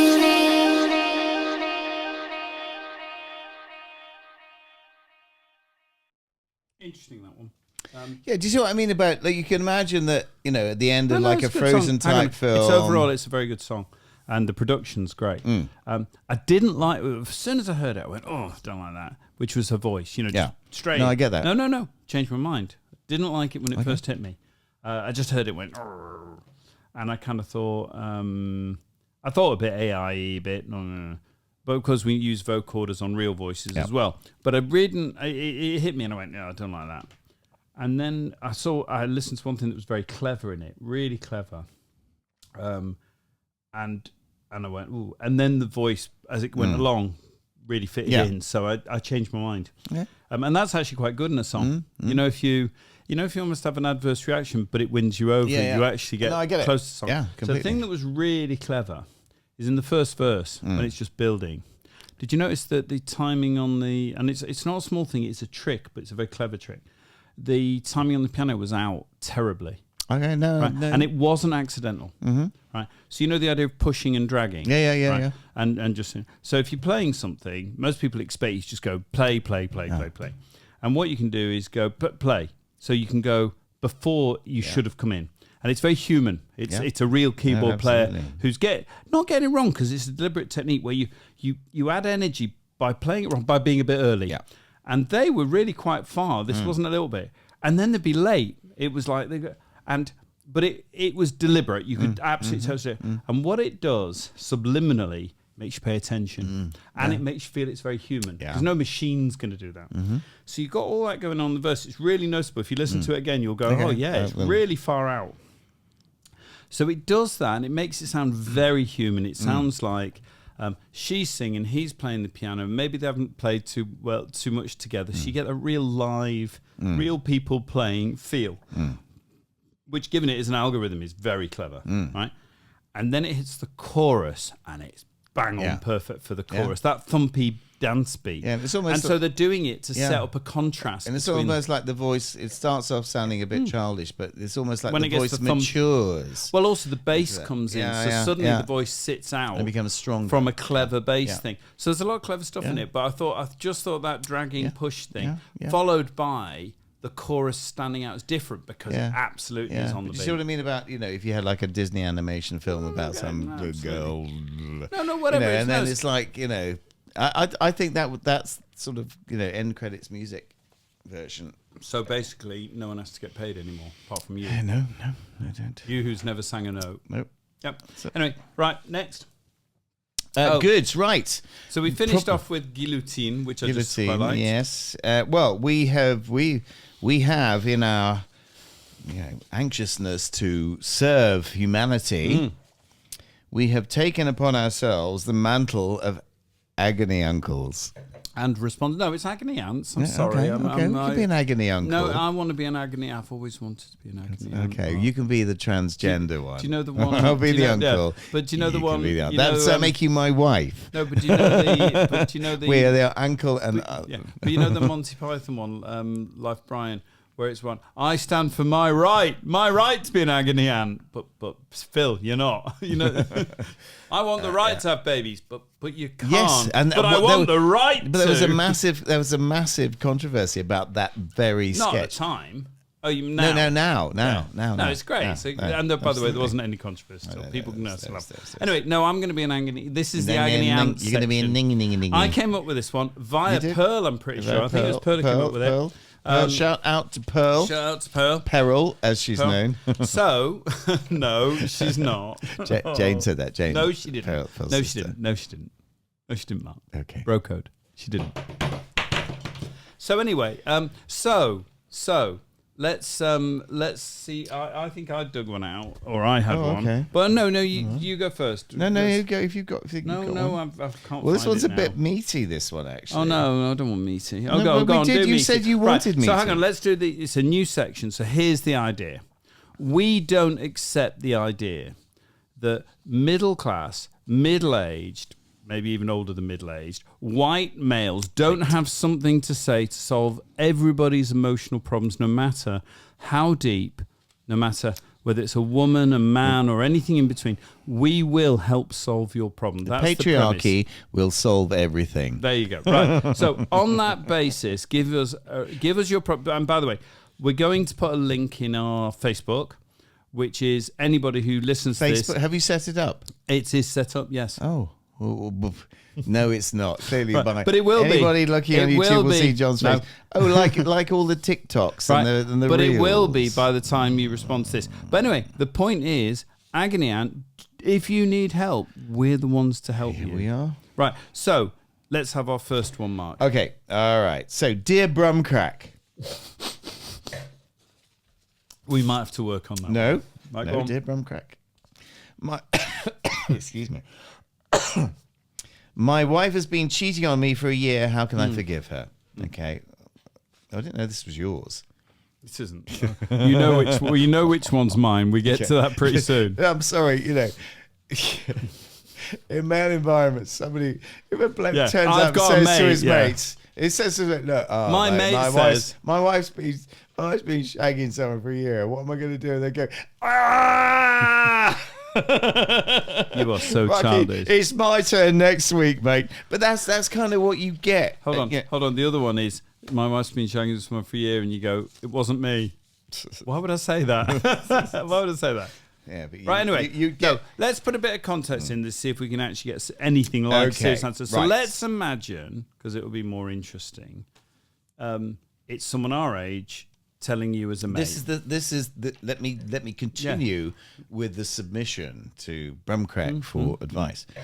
My wife and I are in our late 60s, semi-retired, still fairly active. We've been married 47 years and have children and grandchildren. I was gutted to discover recently that my wife has been having an affair with a married friend for the past year. They tried to trivialize it by saying it was just about sex. And neither of them wants their marriage to end. For my part, I don't fancy being on my own for the last 10 or 15 years of my life. So we're trying to rebuild and lead a normal life. But I've been deeply hurt and affected by the lies and deceit, to say nothing of the cheating itself. I struggle to sleep and think about my wife's affair all the time. Our wedding anniversary is coming up, and I know this might be a moment to heal and move on. But I'm afraid the feeling of betrayal is still too raw, and I'm dreading the day. What's your advice? Okay, no, it's a real question. It is, and this is a real. It's a meaty one. There are times when people split up, and this is one of those times at the kind of 60s, whereas people look at the future, and split up even without an affair. But it is one of the dangerous times, if you call it dangerous. Well, it's a dangerous time for lots of reasons, which we are going to come on to later. Not just to do with affairs, but I think if in the fair. No, but this triggers. This is the trigger in the middle of this. Yes. So, what's your view, Mark? Or at least, where's your start point? Because it is complicated. This isn't straightforward. No, it's not straightforward at all. So, give me your first reaction. Well, my first reaction is fuck you, To her. fuck you. Right. You've utterly betrayed everything we've had, and to try and trivialize it as being just sex and something we can move on with, no. Okay, Absolutely so that's first not. reaction. Okay, but he doesn't want to be on his own. Then he's weak. Okay, yeah, but I'm sorry, he's weak. He needs to do. So sorry, are you filming? So I asked for first impression. I'm just saying, no. Tell us to fuck off and go and get a life. Right. That's my manly advice. Yeah, you'd be surprised to hear that I have a more intelligent approach. A more feminine approach. Well, no, it's more intelligent. Weaker, less strong, less manly approach. I've seen you cry. I've watched Bambi with you. When you watch Oh, Bambi listen, with me. I tell you, I can't kill a spider these days. No. See anybody hurting a dog or a donkey, I'm in tears. Mussolini used to like animals. He did. Yeah. Anyway, Hitler's a vegetarian. I think as ever, very hard to have simple questions because. Well, it's not a simple question. No, it's a question. No. The question is whether there is a simple answer. No, and my answer is there isn't. I think the thing is I think it falls more this way.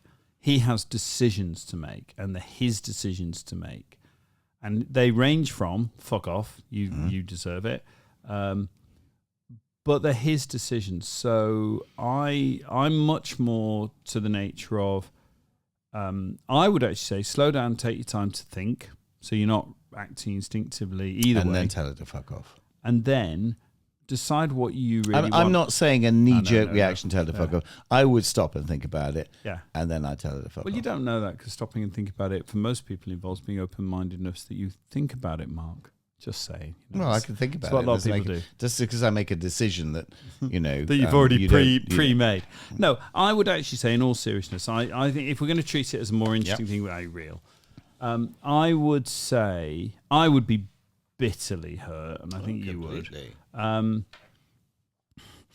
We also know that a lot of people where one side's had an affair and the other side do stay together, and a lot of them successfully stay together. That's the reality. That happens day in, day out across. It depends what you mean by successful, but I get it. Yes, people do. People do work something out. People forgive each other, or people whatever. After all, we've all slept with people before we met our partner. It's the breach of trust. Yeah. Can I just qualify this by saying that I have certainly not acted honourably in my past. My second wife, who we were never a match made in heaven for all sorts of reasons. We'd only known each other about 3 months when she got pregnant, but I wanted to give my son a life and all that, but it was a bit of a mistake, really, and I was unfaithful. I was serially unfaithful, but I was never proud of it. Never struggled with it. And would never do it again. But when I met my now wife, Claire. The best wife I've ever had. I keep telling her. Oh, well done. Your favourite. Third time lucky. Your favourite. Your favourite wife. Yeah, we've been together for just 18 years now. Congratulations. I mean, listen.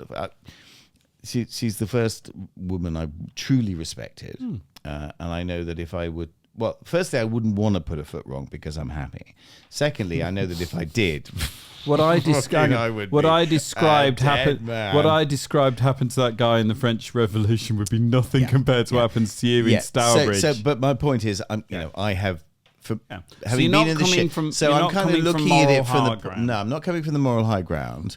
And I would sort of, if I were giving advice, I'd sort of. If I'm giving myself advice in that situation, I'd say you've been a bit of a shit in the past, not proud of it at all. Yeah.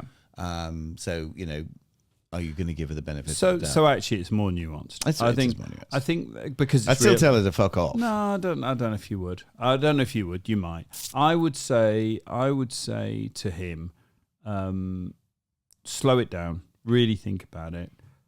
He's saying he doesn't want to be alone, and I get that. They are quite. How old are they now? Late 60s. Right, late 60s.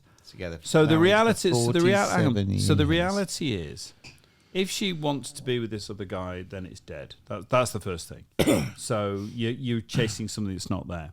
If she doesn't want to be with this guy and it was just sex, and also you don't know whether he was asked about sex, and there's a lot of marriages at that age aren't having sex. I get now that. if he's not having really sex do. and she wants sex and she goes and fucks someone else, really but doesn't want to leave him, doesn't want to leave his life. That's a discussion to be had before. And no, you can't have it beforehand. It doesn't always work like that. All right, but it doesn't always work like that. So there's all that going on, and I think it's one of these things where, first of all, I think he has to assess if there's still a relationship there, and the way he's saying it, there is, right? And on one hand, she trivializes it, and he's hurt by the trivializing it because it makes out his hurt isn't valid. On the other hand, she might be trying to minimise it. I think they need to sort each other. Do you know what I'd actually say? In all seriousness, I would say, and this is what I actually say, is I would say to him, go to marriage guidance counselling. This is what I would say, so that you and her with someone explore all of this. And at the end of it, that doesn't mean yes or no. I'm absolutely not saying it. That means you're staying together. I just mean, I think it'd be worth, because there is stuff in here, open it out, go through it, and then make a decision. And tell her to fuck off. Maybe. No, one of the answers is it shouldn't be off the table. But the other answer to the table is, in that process, I think he would actually find out what where she really is, where he really is, and whether almost like they can marry again. Where two people in the late 60s go, actually, I do want to be with you to the end of the road. Listen, that's my thoughts. I get that you cannot get the complete picture from a short account like that, and you're only getting one person's account. Yeah. But I'm taking this at face value. Okay, if I take this, let's assume that this is true. Well, let me give. Well, yeah, but hang on, wait a minute. That I'm saying it is true. I haven't. Okay. But let's say for a minute, he lost interest in having sex. No, if he did. That doesn't mean this isn't true. No, I'm getting it. Because he still thinks she should be loyal. That. He's not saying that. So I'm taking it at the moment that that's not the case. That's not the case. I'm taking this at a purely face value.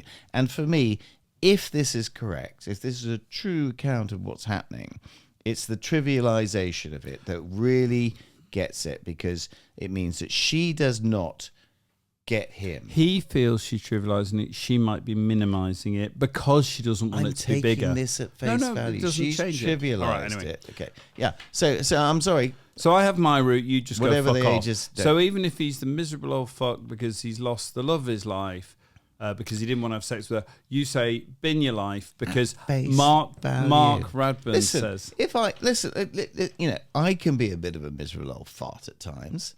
Okay. No, Mark. That's not very true. Often. Not true. Not on this show, anyway. No, right? but no.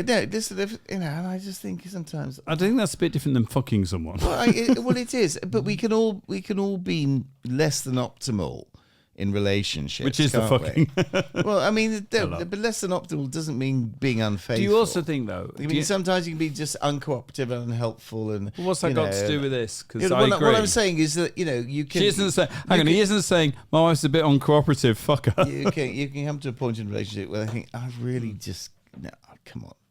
The other thing, by the way, I was saying, rather than the affair in this one is the trigger. Yeah. But there is a definite stage where... And I've punch his fucking lights out as well. A friend? I've seen it with my friends who are... I think it happened in 50s. We're now at 62. But, it's a zone. It never changes. And it's interesting if we have younger viewers. They're in their 25s to 30s and they have people having affairs and breaking up and all that. It never really changes, does it? There's still always that trust that you have to have. And there's always that bit of... and I think there is an age thing. There's definitely a lot of women get to a certain age and go, I'm not sure I want to live like this the rest of my life. And the men don't see it coming quite often. If they've been assholes, right. And I don't mean dramatic assholes. This is kind of what I mean. Men often don't see it coming. No, they don't. And I think it is true. I'd have to check the stats, but I think it's true. I think the number of women that leave men, so let's say 50 onwards, is higher than the men that leave women. So, the image of the man running after the younger woman, it exists. But it's a lot more women going, I don't have to stay and I don't want to stay. And a lot of women aren't necessarily looking for relationships with other men. They just think, I don't want a relationship anymore. I'm happy with my girlfriends doing all the social stuff and all that sort of thing. Yeah. But, But also, by the way, they sometimes use a man as the hop out. Yeah, yeah. And I have to say, I'm very, I'm very conscious of this. Claire's 12 years younger than me. We are on slightly different sort of, curves so far as our life is concerned. But you want the best for her when you're dead. Yes, don't you, Mark? No, yes, don't you, Mark? No, of course I do. Listen. And the sooner you go, the younger she is to, get out there, mate. Yes. No, I'm just saying if you were thinking about it, and Dignitas, and I was thinking of going to Sweden next week if you, felt that way and you loved her. Switzerland. Oh, same thing. John turns up in Sweden looking assisted suicide. We show up in Sweden. I can assist your suicide any day, and I'll take the in Sweden. Right, okay. Good. Right. Okay. Well, there we go. I'm not sure we've actually had. No, tell her to fuck off and punch the living daylights out of the twat that shagged her. That's moving my on. answer. Moving on. That's my answer. I think. Are we anywhere near whiskey? Are we anywhere? We are whiskey. Whiskey's good. Whoa. Oh no. I've done my usual thing. Can I press at random? I love pressing at random. Go on. Mysteriosi no sekandesu. You better introduce it because that was shit. That's the best. Mystery whiskey. Or whatever it might be. No, we haven't introduced it, so you better introduce what it is. Yes, to our new listener. Yes. This is the point at which we challenge ourselves to identify and critique some alcohol. It started off with whiskey, but no, it's still mostly whiskey. It's still a lot of whiskey. It's either whiskey or it's light There's occasional wild cards. It's the mystery alcohol. There's some shit from Aldi that can't be called whiskey. On alternative podcasts, we choose something that the other one doesn't know anything about. I'm still really upset that Pachin wasn't as good as it should have been. Well, it's just shit vodka, really. Well, it wasn't good. I'm still open to the idea we can find a Pachin that's good, and if I ever do, it's coming straight on the show. We have friends who have a certain... But we haven't done Pachin. We have friends who have a certain facility in distilling, don't we? The miscreants, the naughty chaps who are doing all that illegal stuff. Friends of ours. But we can't identify them because we can't remember who they are. Anyway, right, so Mystery Whiskey of the Week. So where's the glasses of mystery? Hang on, glasses you ready? Are here. Hang on. Okay, I've just cut my hand. Oh. Okay.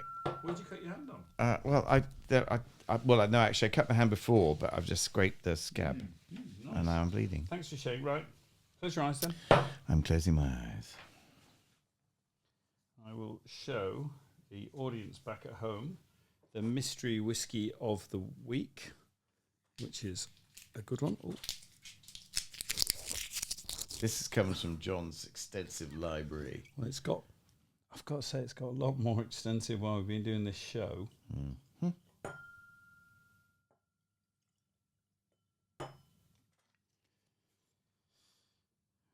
Right. Okay. There you are, sir. Right. Firstly, colour. Yeah, nice colour. Decent colour. Decent colour. Some sort of residue stuck on the inside of the. I think I put my finger in. Is it scum? I don't know. I haven't got any scum on mine. I don't give a fuck. The whiskey will sterilise it. Yeah. So a nice colour. God, you have a scum. I'll take the scummy one. Go on. Have you tasted No, it? mine isn't scummy. I haven't Okay, had you can it. have scummy one. I'll go scummy. I don't mind scum. Do you know what that is? That's we haven't cleaned the fucking glass properly. Right, here we go. So professional. Okay. Right. Nice colour, yeah. Mid to dark, I would say, sort of middle. Yeah, not mid on the. Yeah, I'd say it's 75% on the scale of Darkness. light to dark. Because we have these scares. It's got a good nose. A little sharp, but not too much. So it suggests a degree of character. Okay. Would you care to say what kind of alcohol it is yet? Well, I think it's a whiskey. It is indeed a whiskey. Oh, well done. Have a taste.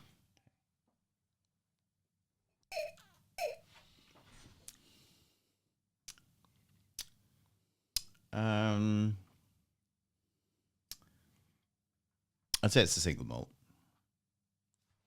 Yeah. Close Close your eyes. Close your eyes. Anything. Close your eyes. I've got to read it. Hang on. It's more right. It's more than a single malt, and it's more. So it's a blend then. No, it's more than a single malt. What do you mean more than a single? How can he be more than a single? Well, that's what you have to work out. If it's more than a single, then it's a blend. I'm going to give you this. It's a single grain, and it's even more than that. So what's generally more than that? Well, I mean, What? Give me your opinions. I'm going to guide you there.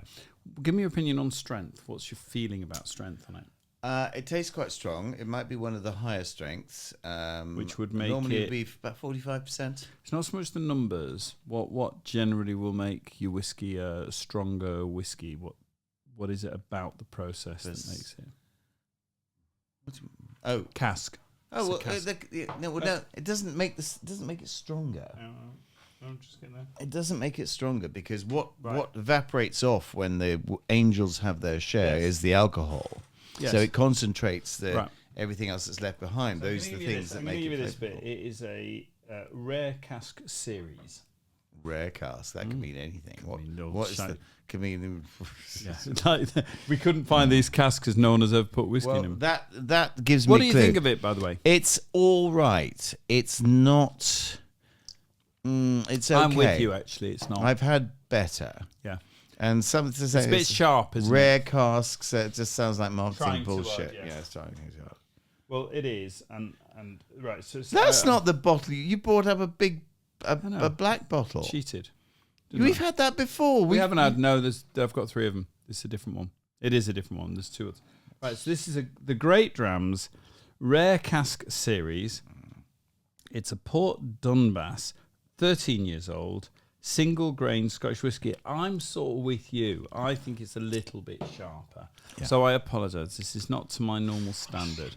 It's not awful, but it is a bit sharp. Give me a bit. Yeah. Let's fuck it. What was the other bottle you brought up then? The black. No, bottle. that was it. I had just something no, I else? held it so it looked big. Seriously. You're obviously very adept at Seriously. No, it's not. It's not. It's not one of the best. I mean, it's 13 years old, so I thought it should be pretty good. And it isn't the one we had before because there are two more down there. 13-year-olds.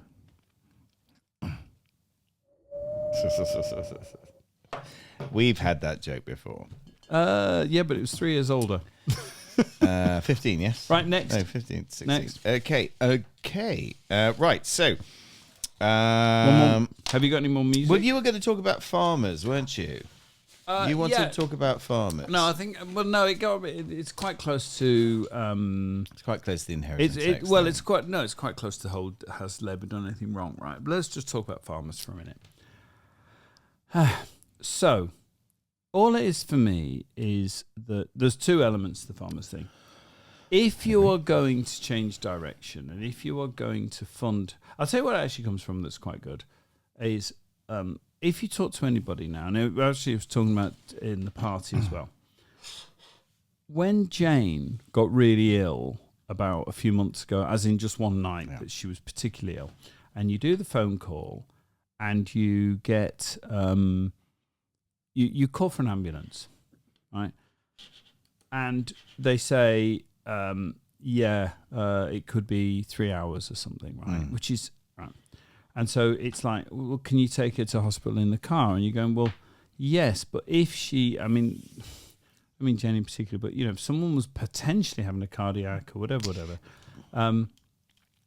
the idea of going in a car. Now, I remember growing up, and I'm hoping we can agree on this as a fact. When we grew up, I'm talking about your 20s, your 30s, your 40s, you were pretty clear. If you called an ambulance over something serious, like I think someone might be having this, you expected an ambulance there. If you were lucky and it was good, within 5 minutes, but certainly 15 to 20 minutes, there was an ambulance. There was some paramedics arriving. And I think that was normal. I remember that being normal. And then you got in the, you did get the ambulance. It arrived, and you went, and you got to the ambulance. I've never, in my experience of life until the last, say, 10 years, you got the ambulance, and they got you straight out of the ambulance, straight into the hospital. The concept of not going straight into the hospital. Now, we had a relative who broke a hip, really serious, just bad slip, just a really bad slip. It was something like 3 hours of agony waiting for the ambulance, or it may have been longer. I'm trying to guess 3 or 4, but it was no shorter than 3. Gets to the hospital, is in the ambulance for about 14 hours. 14? No, it was a long time. Maybe look, I can't. Maybe I'm not 3. going to. No, absolutely longer. Seriously, it was 7 or 14. It was a long time. Anyway, the ambulance service is shit. Which also which also takes the ambulance out of commission, right? So it goes on like that, and then she gets into the hospital. And there's two things about this, because we often have an argument as though it's like, I want utopia, and you're going, oh, the real world, you can't have it, right? And you can ask for utopia, but that's just being stupid. I want to bed this in because a lot of anyone in their 20s now listens to this. This is how this is what the service is.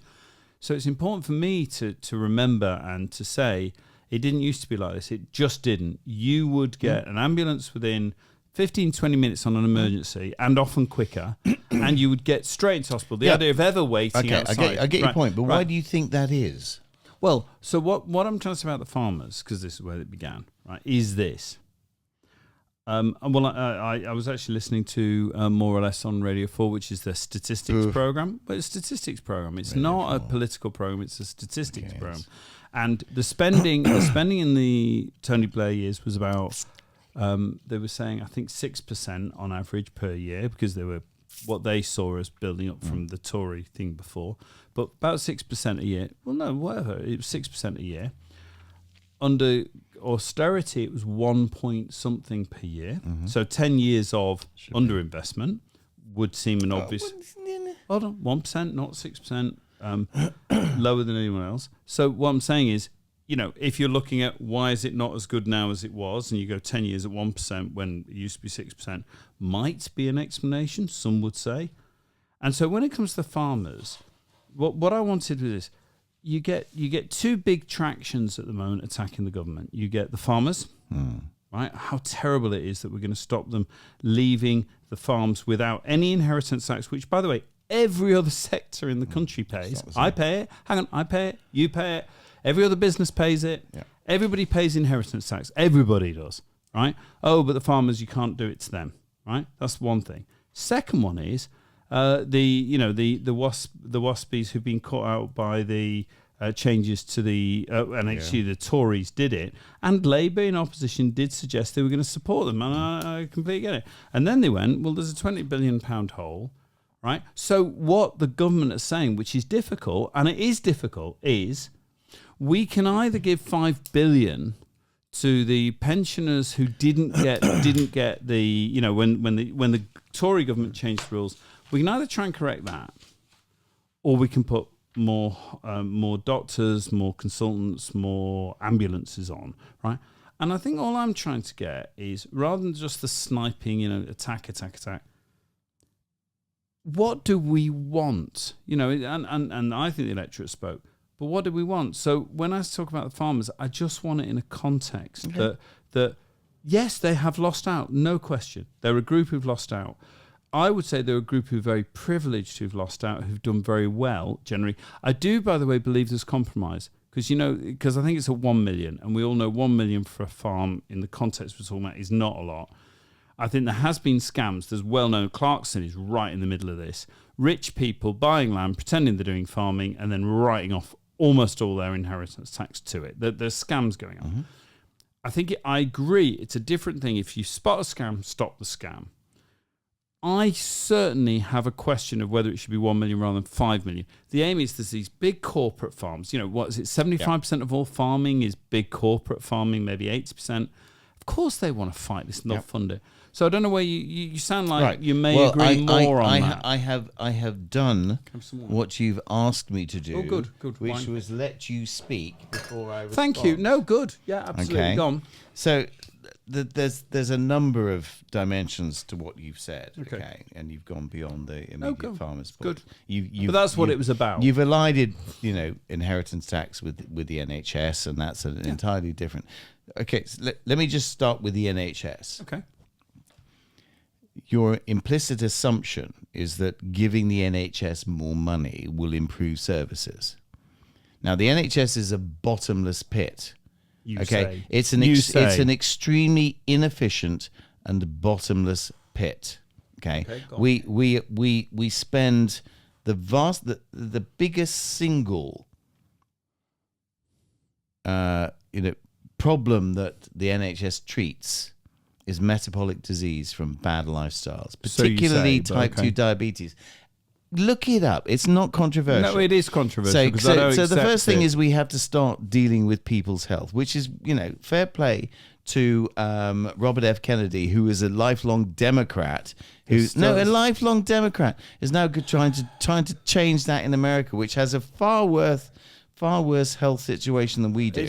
Now, shut up. No, I'm listening. I'm talking. Yes, but keep it I'm on talking. Subject, I'm Mark. keeping it on point. I'm keeping it Robert on point. F. Kennedy. The point is the point is that we will not fix the NHS by pumping more money into it. We will not do that. Okay, we have too many people who are living on benefits who do not contribute to this country. They are citizens. Now, will you shut up? I gave you the respect of being quiet while you were talking, and I expect the same from you now. Please be quiet. Fuck off. You don't say that. Right? But carry on with your point. But you don't believe they should have treatment? No, I don't believe they should have treatment. I don't. You want to live in a country where they die of cancer in front of you. If you want, listen, we will give you the health education you need. You don't eat shit. You don't not exercise, okay? And if you do that, well, I'm sorry, you're back of the queue, you eat chummy. Shit. You eat shit. You drink. I drink. And I will take the consequences of that. Because you're rich enough to cope with it. Fuck off. You're not letting me talk, okay? Okay? So that's the fundamental problem. My point is that putting more money into the NHS will not fix it. You state. You don't know it's true. Are you going to let me talk? So 5 doctors... Hang on. Right. Okay. Let's move on, because I'm not going to engage into a conversation with you where I gave you the courtesy of letting you talk if you're not going to do it. Right, go on. I will shut up. You shut the fuck up. No, without the rudeness, Mark. Right, well, shut up then. You shut the fuck up by being insulting. Right. Talk to me with respect. I'm talking and I will to you now with let respect. you speak. No, you weren't. Now you are. I'm not talking to you with respect when you interrupt me. When I'm making my point, I expect you to be quiet if that's what you want. If you want civilized discourse, then be quiet. Okay. My point is, you will not fix the NHS by pumping more money into it. Okay, that's a fallacy for a start. The NHS has many more problems than that. Like, leave the NHS alone now. Now, for farmers, I agree with you that it has been that the inheritance tax rules around agricultural land has been abused.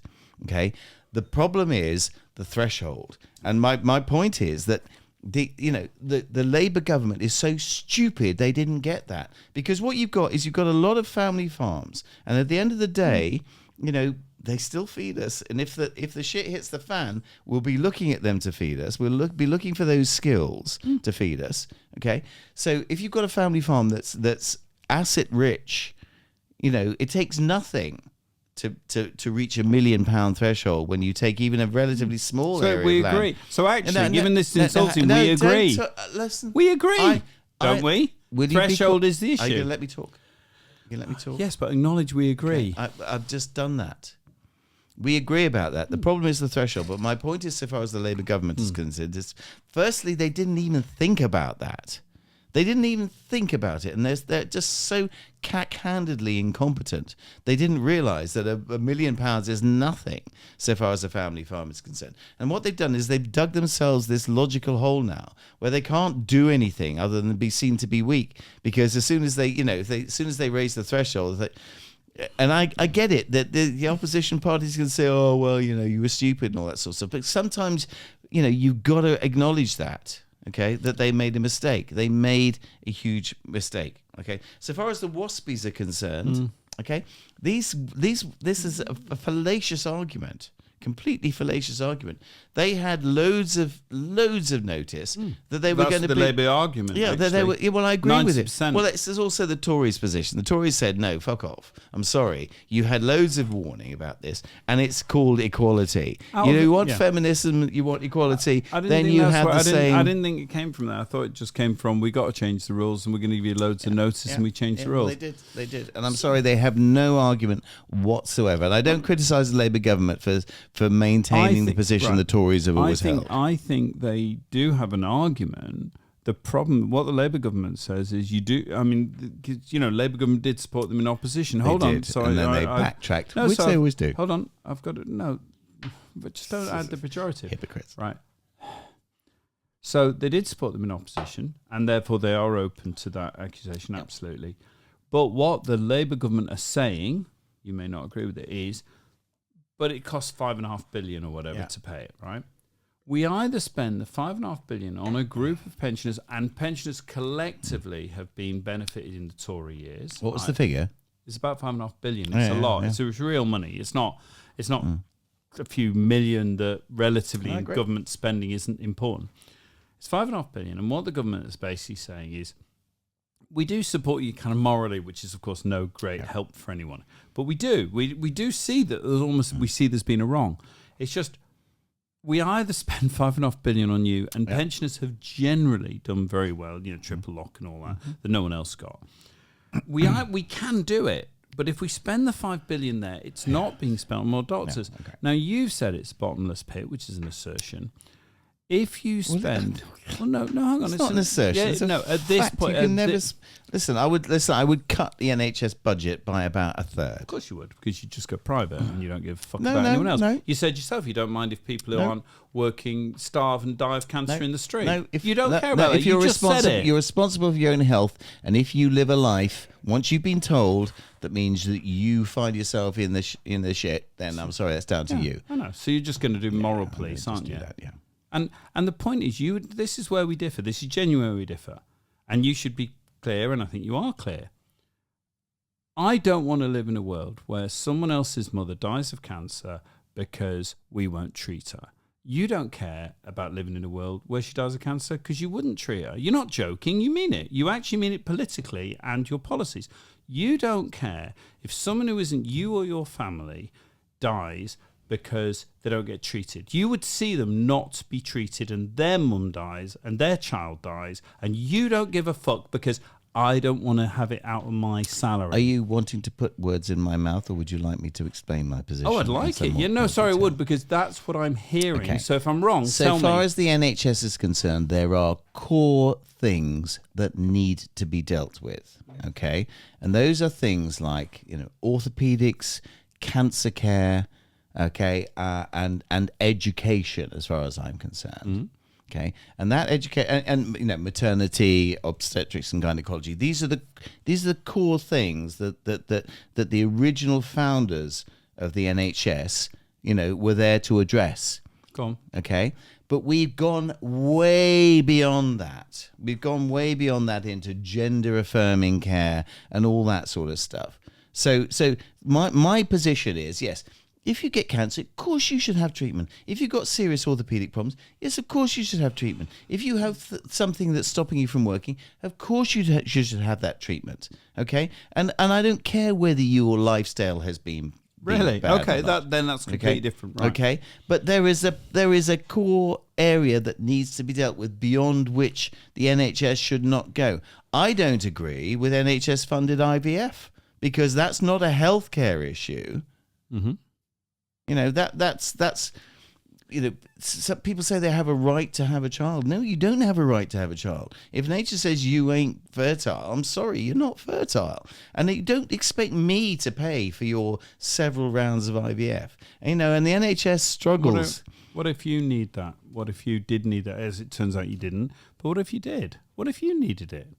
Well, and that's you pay life. Hang on, wait a minute. Oh, wait a grow minute. up. No, wait a minute. Grow up. Right. Life's Try difficult. Mark. No, you can't expect everybody else to pay to make your life what you think it should be. Mark, rather than the grow up and in the insults, which No, I'm not advance saying it your to you. argument I'm not at all, saying right. it to you. So to grow I'm up the saying it to- argument, grow I'm up the saying it argument. to the people. Right. The people need to grow up. So what about this, Mark? Right, what about this?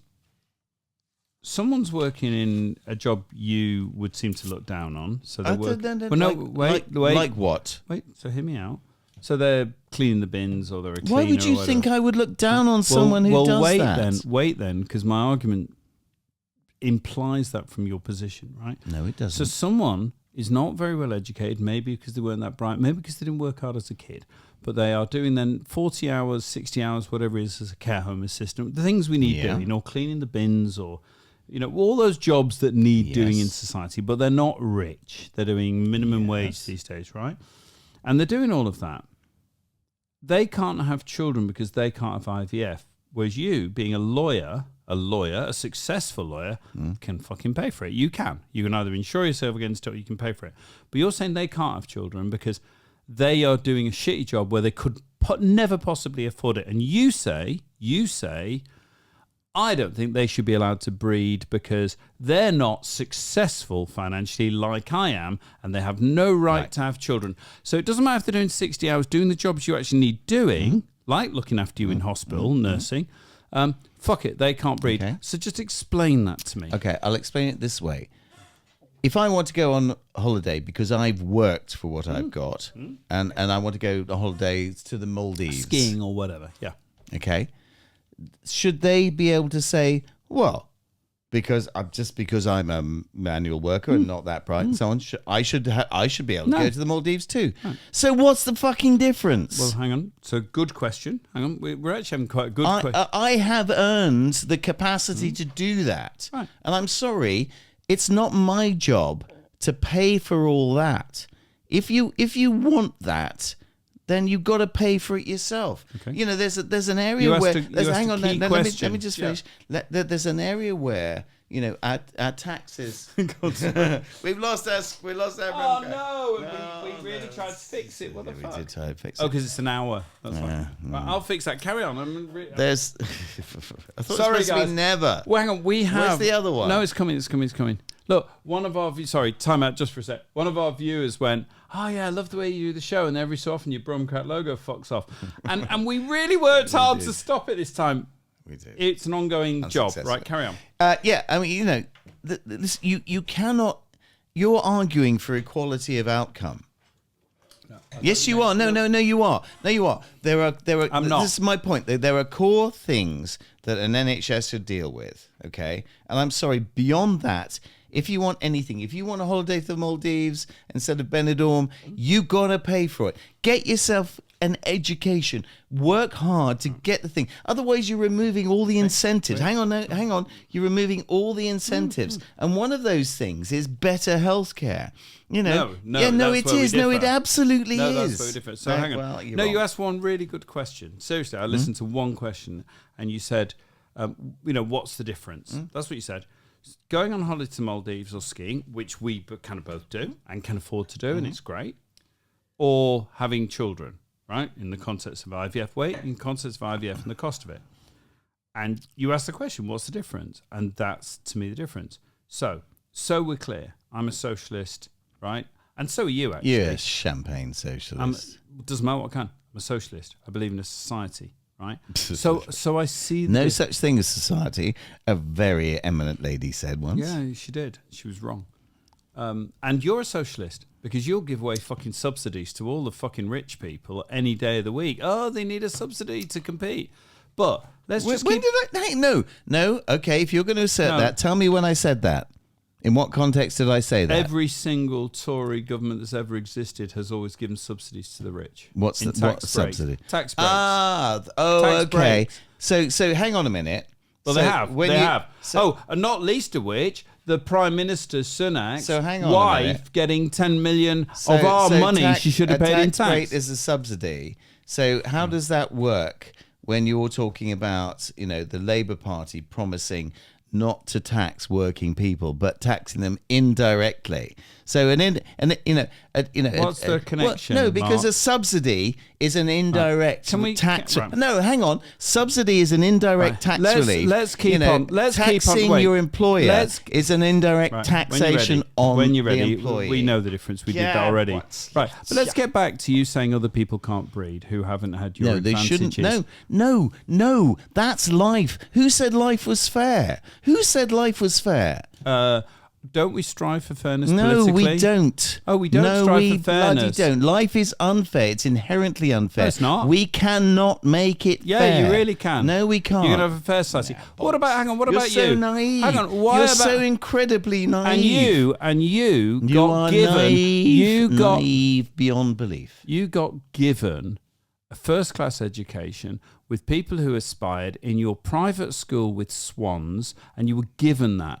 Almost everybody you despise and say can't breed didn't get that. Your bleeding heart compassion, your Tell that to your pathological compassion. Right. Everybody's a victim, according to No, you right, lefties. but why are you- Everybody's a bloody Right, victim. so why do you you- never give anybody the opportunity or the incentive to step outside of that victimhood. Because you love victims. Have you asked me? No, hang on. Are you telling me? You and the left, you love bloody victims because it gives you the chance to say, oh, I'm so compassionate and so loving. Whereas what you need to do is tell those people to get off their fucking arses, you which is what the right will do. Right. You are a bleeding hold on, heart, Mark. bloody Hold liberal. on, Mark. I'm sorry. I wear that with pride. Sorry. Well, you 'Cause what wear I that call with it, what I know, what I rainbow call it, fucking what I flag call pride. it, what I call it is compassionate. What I also call Bullshit. it is I'm not fearful, Mark. Bullshit. And you're fearful. Compassion. You're so scared they're going to take your last Bullshit. mince pie. You're so terrified. that's You're such so a terrified pathetic, that despite out-of-date all the argument. advantages you were given,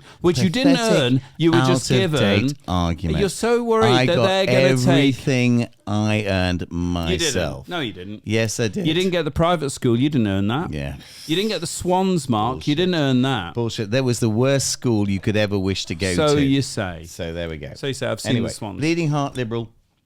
Anyway, You don't help anybody by helping them. Oh, yeah. You help By people saying by they- telling them to get No, off their no, backside. no. I'm sorry, and Right. if you can't get off your Right. backside, you deserve to fail. Right. Well, before we start shouting, well, we have been shouting. Let's just stop this for a sec because I want to just explain what I actually think rather than the shouty thing. Right. I am the first person to say that I want a society. I'm not a communist. Absolutely not. I want millionaires. I genuinely want millionaires. I want people who start businesses. I want people who drive around in sports cars. Why? Wait, hang on. Hear me out. Why? Hear me out. Okay. Right. I want people to drive around in sports cars and go to flash hotels and go Like ski. you do. You got two, No, in precisely. fact. Hang on, precisely. Right. I want successful people who are driven, intelligent, risk-taking, but good risk-takers. Good. They win. Why do you want that? I know. Hang on. I want that in society, right? I see the value of those Why? people. What's the value? The value is they create companies that employ people who maybe haven't got all those skills. Bingo. But why are you saying, are you trapping me when I'm going, this is what I think? Mm. There's no winning. I think this, right? So your paradigm of the left, which you love saying, but I'm saying to you, I'm on the left and this is what I think, right? Now, where we differ, right? So I absolutely believe in all those things. I don't believe in equality. I do believe if you want to go in the Maldives on holidays, you better work hard.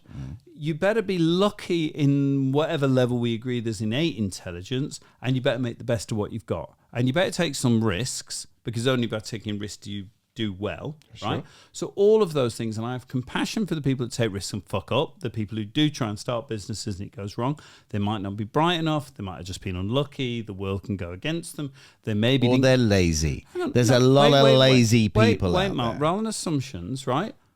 I'm just giving you what I think. So I'm a supporter of people who go out and earn money and make millions, and I want them to be successful, right? Yep. So this isn't an all or nothing. It's not all, I know you love your left label. Stop it. Make the argument. Right. Don't criticize my view. It's hard not to. But what I'm saying is, so that's what I actually think, right? but I have compassion for the people who didn't have the advantages we had. I never conflate the fact that I worked fucking hard for a long time in my life, right? So I give myself credit for everything I did, but I also acknowledge that I had benefits like an education system that lifted me out of poverty, right? I had to do the fucking work to do it. I pat myself on the back for that.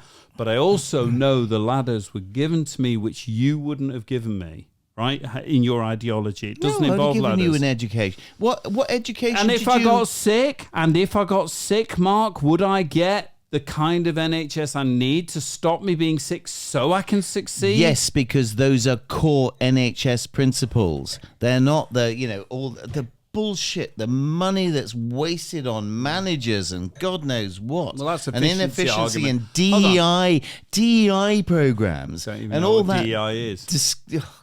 Diversity, equality, and inclusivity. As a proportion of the income, how much is it? How much? me tell how you. much? Let me tell you. Hold on. If your whole argument is the NHS is wrong because of it, how much money percentage-wise is it, Mark? Will you tell me what percentage you think would be an appropriate figure to spend on DEI in a cash-strapped NHS, and I will find the figures. But you tell me what you think would be an appropriate figure. I would say to you, if you wanted to group all the things that you might disagree with, so let's say gender reassignment and stuff like that, which I'd say is a thing. It's a very small thing, but it's there. It's very real. DEI, any of that stuff, right? Treating people equally, even if you don't necessarily feel in agreement. If I put all of that together, and the training, what I'm talking about, the training and education. Hang on, I'm with you. Yeah. I'm absolutely with you. It's a legitimate question. As a percentage of the NHS budget, I'd say as a percentage of it, around about 3%. Ooh. 3%. Hang on, but would you, right, before we go and look at it and try and nail it down, would you say that was reasonable? No. Not even 3%? No. What, for fairness, so that people, people who aren't like you get treated... Okay, let's have a look. No, we're not going to do it, Mark. We'll come back and let's look at what the seriously NHS budget is. But Mark, I just want to check on principle. This is a principle thing. Do you think 3%... aimed at things you don't particularly agree with is an unreasonable figure? Have I not? I think it's a completely unreasonable figure. You do? Because what? Because nobody's transgender should ever be looked at and treated with potentially compassion. Is that what you're against? I don't think you can do it in real time, Mark. Not on a 170, but NHS budget 2024, 178 billion. Yeah. Okay.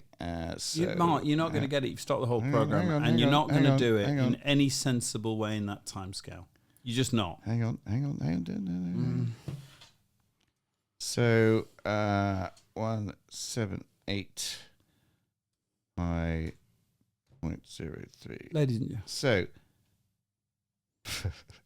5.93 billion should be paid, should be spent on NHS diversity, equality, and inclusivity. Right, legitimate. But why are you so scared of everyone who's I'm not like scared you? that you do that. This is what you But do. why I'm are not you? scared of it. It's ridiculous. Why is it? It's utterly ridiculous. So if your child, right, I tell my child to fucking get a grip.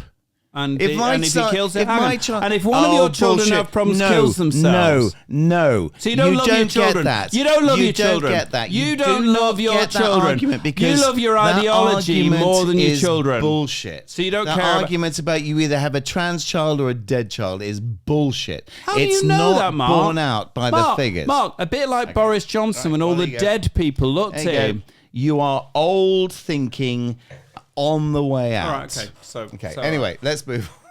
No, actually, I have to say, and we both know it. We're all right, aren't we? 5.3 billion. No, we are. As we're a percentage fund, no, we are good. I know we're good. I can tell when we're good, and this is good. But let's move on. Have we got anything else? Have we got? No, we music? have. We've got one more music. We're going to have one more music, and then we have our last discussion. Yeah, and by the way, what's it about? So give them warning because they might be going off. This is a very. They've got drunk again. This is a very important one. This is 10 ways in which life is harder for men than women. Right. Stay tuned. Right, music. Okay, let me find the tune. So this is from, I've got 2 albums out from my melodic techno group, Code K. This is from the upcoming album, Code K Volume 3. And this is called Cosmic horizon. I like Code Cake. So this is a bit melodic techno. It's not going to be necessarily for everybody's taste, but it's like it's definitely a tranche of music. I've liked the previous Code Cake. I really like. Have a I listen. really like.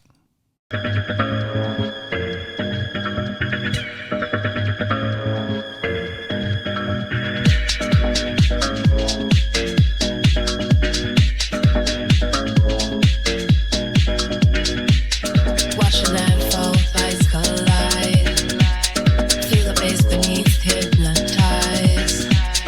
Echoes bouncing, colors blend. Lost in rhythm, we transform. Let the wings be, we're alive. In this endless groove, we unite. Spin the world around, lose control. In this space, we dance as one soul. Raise the beat, let it take hold. In the dark, the secrets unfold. Sense of pulsing, hearts align. Through the strobed haze, we defy. Feel the energy course inside. Unified your sound, we abide. Spin the world around, lose control. In the space, we dance as one soul. Raise the beat, let it take hold. In the dark, the secrets unfold.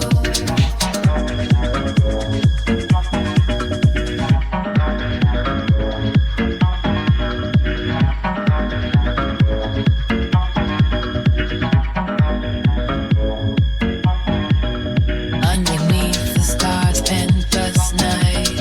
In this rhythm, spell pure delight. We become the sun in scoring.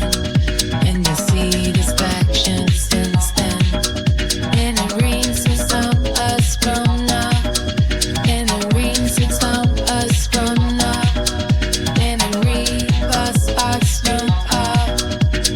World around, steadily come. Spin the world around, lose control. In the space, we dance as one soul. Raise the beat, let it take hold. In the dark, where secrets unfold. In a ring, some astronaut. In a ring, some astronaut. In a rebus, astronaut. World around, steadily come. Spin the world around, lose control. In the space, we dance as one soul. Raise the beat, let it take hold. In the dark, where secrets unfold. Now that on a radio edit. Well, listen. I don't expect you to like everything I do. I know. I'm not knocking it. It's just not necessarily my style. No, I like that sort of, mechanical, repetitive. No, Mark, I'd like some other music. Well, we just spent, No, but that's what I'm on about. I've hit the point where I just want some other music. Well, it's just you organise it.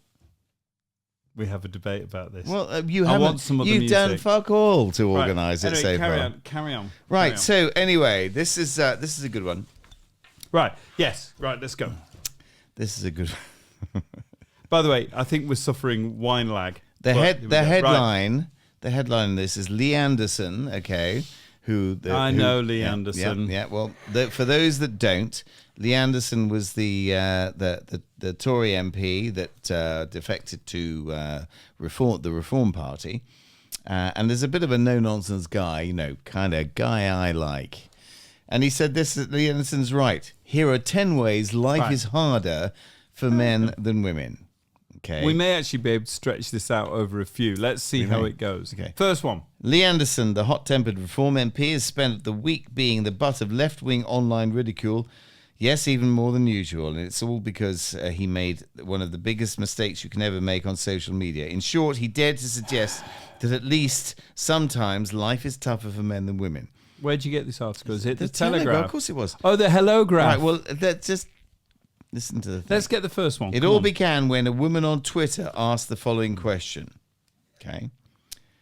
Women deal with periods, pregnancy, and menopause, she wrote. What do men have to deal with? Okay. Women who've got... Well, an honest answer might have been women dealing with periods, pregnancy, and menopause. That, of course, would have landed Mr. Johnson in quite enough trouble. Actually, the reply was, however, managed to provoke even greater uproar. He said, try the Battle of the Somme. Which we didn't do. No, which we didn't do. So, next. As an individual. Okay, all right. Every woman, by the way, has the problems of periods, pregnancy, whatever, right? Almost all of them, right? So the Battle of Somme, we didn't do. Yeah. Next. But the point is, though, but equally you could say that, women, if they're going to, give birth, don't have the opportunity to avoid those things. So they're making a virtue out of a necessity. I get it. Anyway, okay. But my point is, women can't avoid. The only thing they can avoid is childbirth. They could stop shagging men, and then they can't avoid. That's why they become lesbians. They can't avoid because periods. that avoids it. They can't avoid menopause. They can avoid childbirth. But I'm sorry. I'm really, really sorry. Sorry. No, but if a bloke had a to give period, birth, we would fucking go mental. Oh, what a load of bollocks. Oh, God, hang on. We'd be bragging. Bullshit. We'd be bragging. We'd be going, see this, see how big it is, see how big my flow is this month. These fucking cramps are driving me fucking mad this week, mate. I'm sorry if I'm a bit short-tempered, Charlie, but, I'm on my brag. So moving on. Anyway. Can you get me some things we actually have to deal with that they don't have to? No, my point is, that whole thing about women, you don't have to deal with all this. Oh, fuck off. Fuck off and grow up, women. We deal with... I now absolutely wish to make clear that I do not endorse some of the opinions that are made on this podcast. None of that shit helps women or men. Yes, women have to deal with those things. We have to deal with all sorts of things. Can't you empathise? Like what? No, I don't empathise with anybody. I'm a Tory, according to you. I don't empathise with anybody. No, you really don't. My whole view of life is you get your big girl pants on or you get your big boy pants on and you deal with life and you make the best of it. You do not spend your time whinging.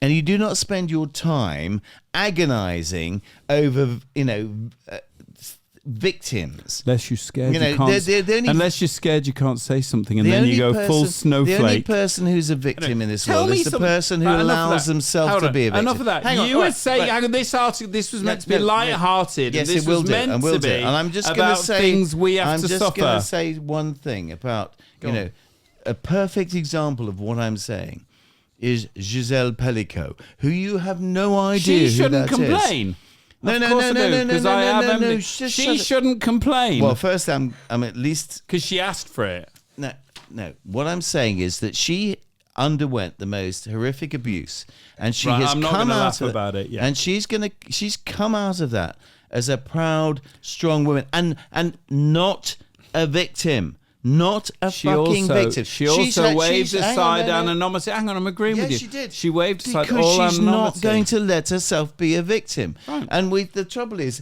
everybody falls into this victimhood all the time. The victim. But does that mean every woman who doesn't make the choice she made is wrong? But do you admire her for what she did? Yes, I do. Of course I do. Okay. So do you think more women should have done what she's done? I don't know about should have, because the pejorative there is the ones who didn't should be blamed for not doing it, and I don't go that far. What I say is we admire, culturally everyone's admiring her, right? Yeah. Because she is saying, I suffered, so she's a victim. There's no question. Suffered? Victim in the sense, hang on, she suffered. Christ, no, of course, hang on. She suffered in cultural terms. I'm just going cultural for a minute.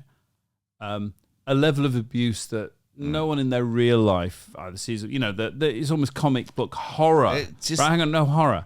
And she has gone, and she's also had dignity all the way through, completely. Right? Which shifts all the responsibility of what happened. You can feel it on these men. What's slightly more interesting, I just want to go sideways only because it's a good point, and we hadn't thought about talking about this, is I would say it's like Nazi Germany.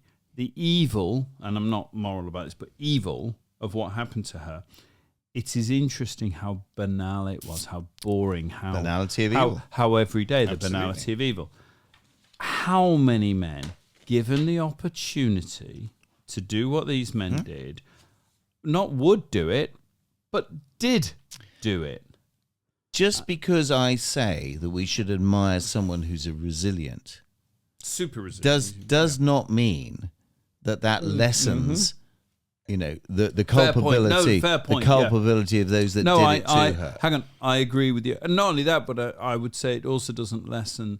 It doesn't attack the women that didn't. Do you know what I mean? The women, No, or do you think it does? No, I kind of think we need more. We need to be more resilient. Are you as a sort of holding society. women? No, I'm asking No, you. By the way, no, hang on. It's not an no. attack, Mark. Wait, Mark. It's not an attack. I want to know. Hang on. I want Any to know, woman- Mark. Hear the question. Sorry, Okay. because I'm I not get it, attacking. I I'm know asking the an honest I know question. what the question is, but go and say it anyway. Well, I do, because it's not an attack. This isn't an attack. It's an exploration. It genuinely is. I'm not no sure. woman is to blame No. for whatever No, happened. I to wasn't. her. I wasn't quite going that far either.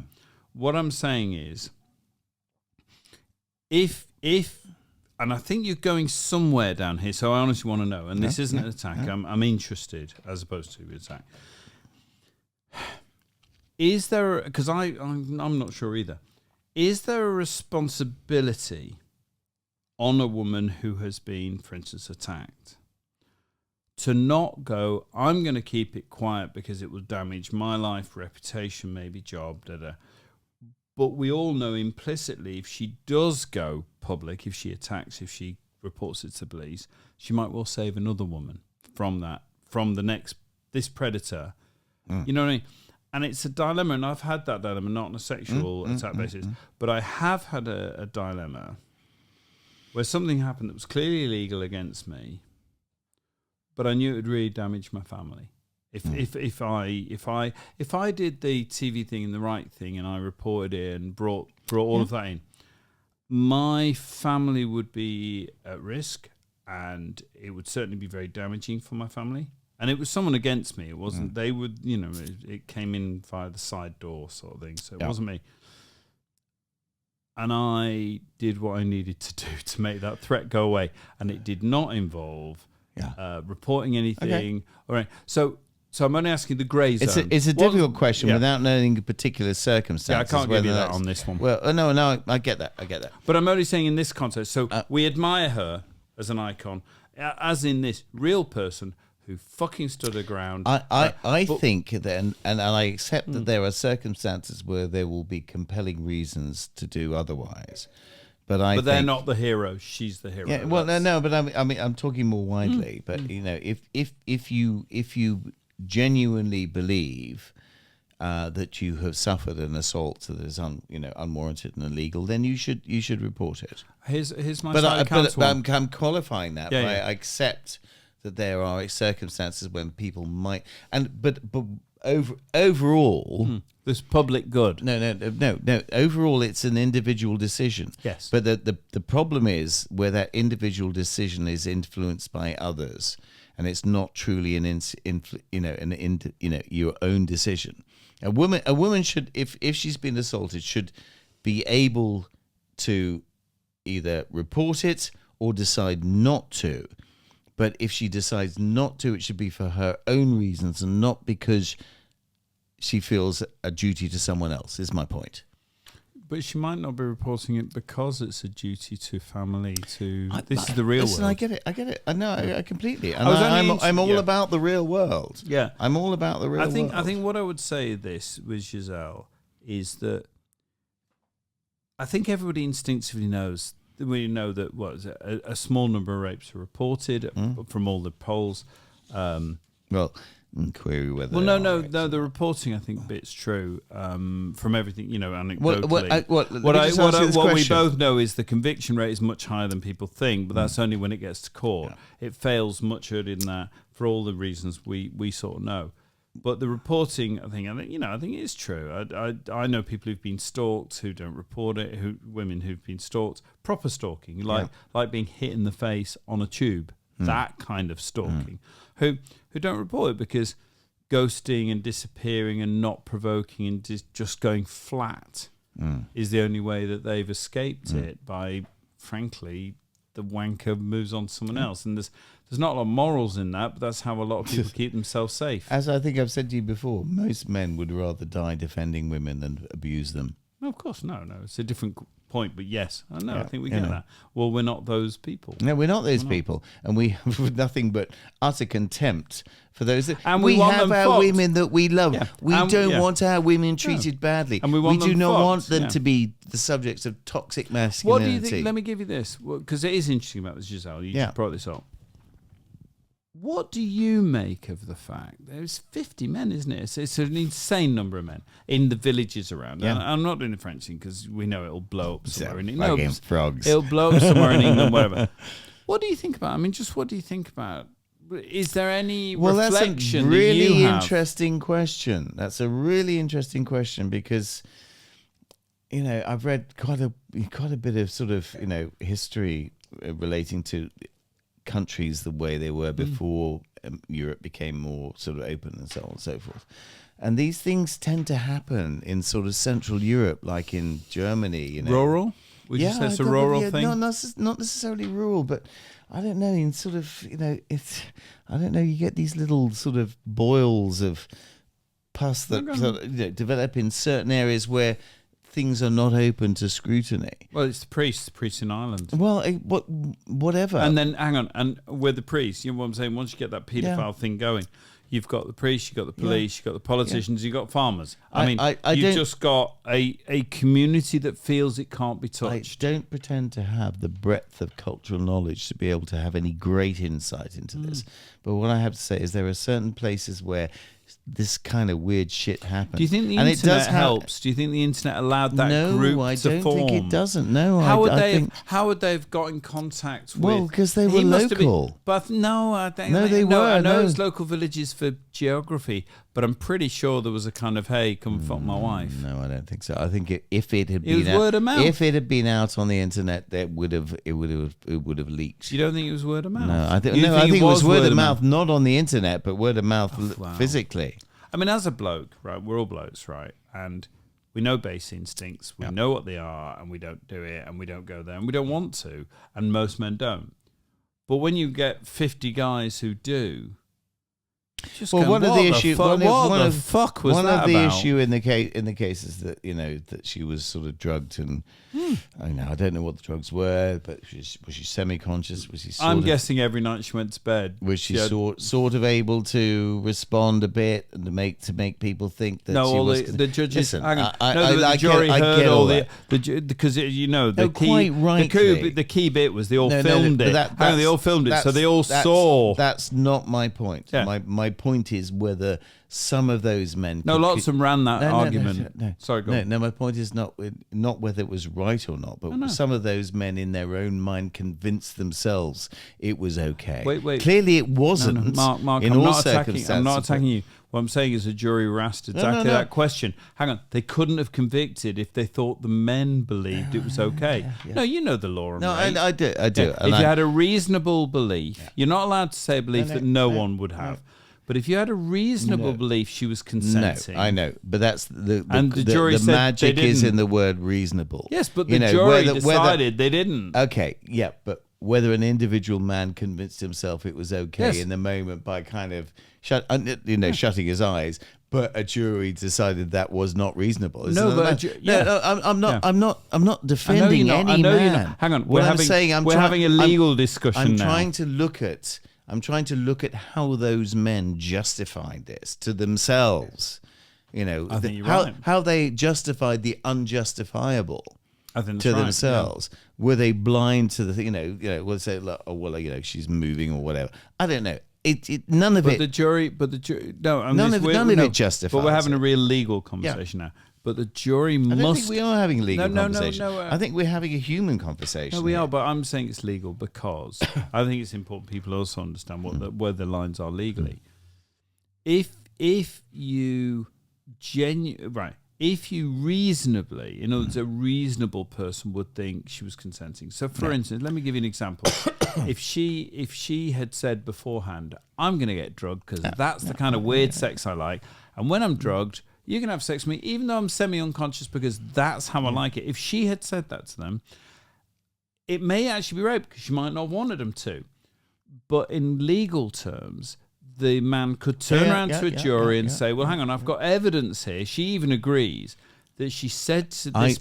No, I'm trying to explain to I other agree people. with you, but I don't, Right. but I don't That's believe... what reasonable means. Yeah, I agree with you. Even if they'd been shown a video of her doing it, no, my that point, might have been all right. point is those men convinced themselves, but that's why there's the they really didn't. No, but that's why there's have reasonable ground. But but hang on. But the point of the law, and I found it interesting. It is a legal point. Sorry, because as a defence lawyer, as I was for many years, I hated reasonableness because what reason? I mean, it's an interesting, just it's a movable feast. You can convict someone. Well, it's what 12 ordinary people in society depends think. upon social mores at the time. But I'm not sure it does. But anyway, because reasonableness is a different thing. It does. It sort of doesn't. If you understood the criminal law, it doesn't. Really does. It really doesn't. Right. It's not that.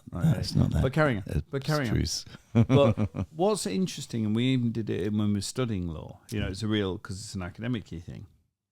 Let's be clear. Academic-y thing. You can convict someone for a crime where they believed that she was consenting. Right. You can actually put someone in jail for 15 years when even if you found as a jury member, they believed she was consenting. You can still put them away 15 years, right? If you decide that wasn't a reasonable belief. Now, academically, purely academically, that's an interesting distinction, isn't it? Because the person's in jail going, maybe he's a moron. Maybe he believes all women are gagging for it. Unreasonable belief. But they're all gagging for it. Hang on. When they say no, they're lying. I mean, that's exactly the territory we're in.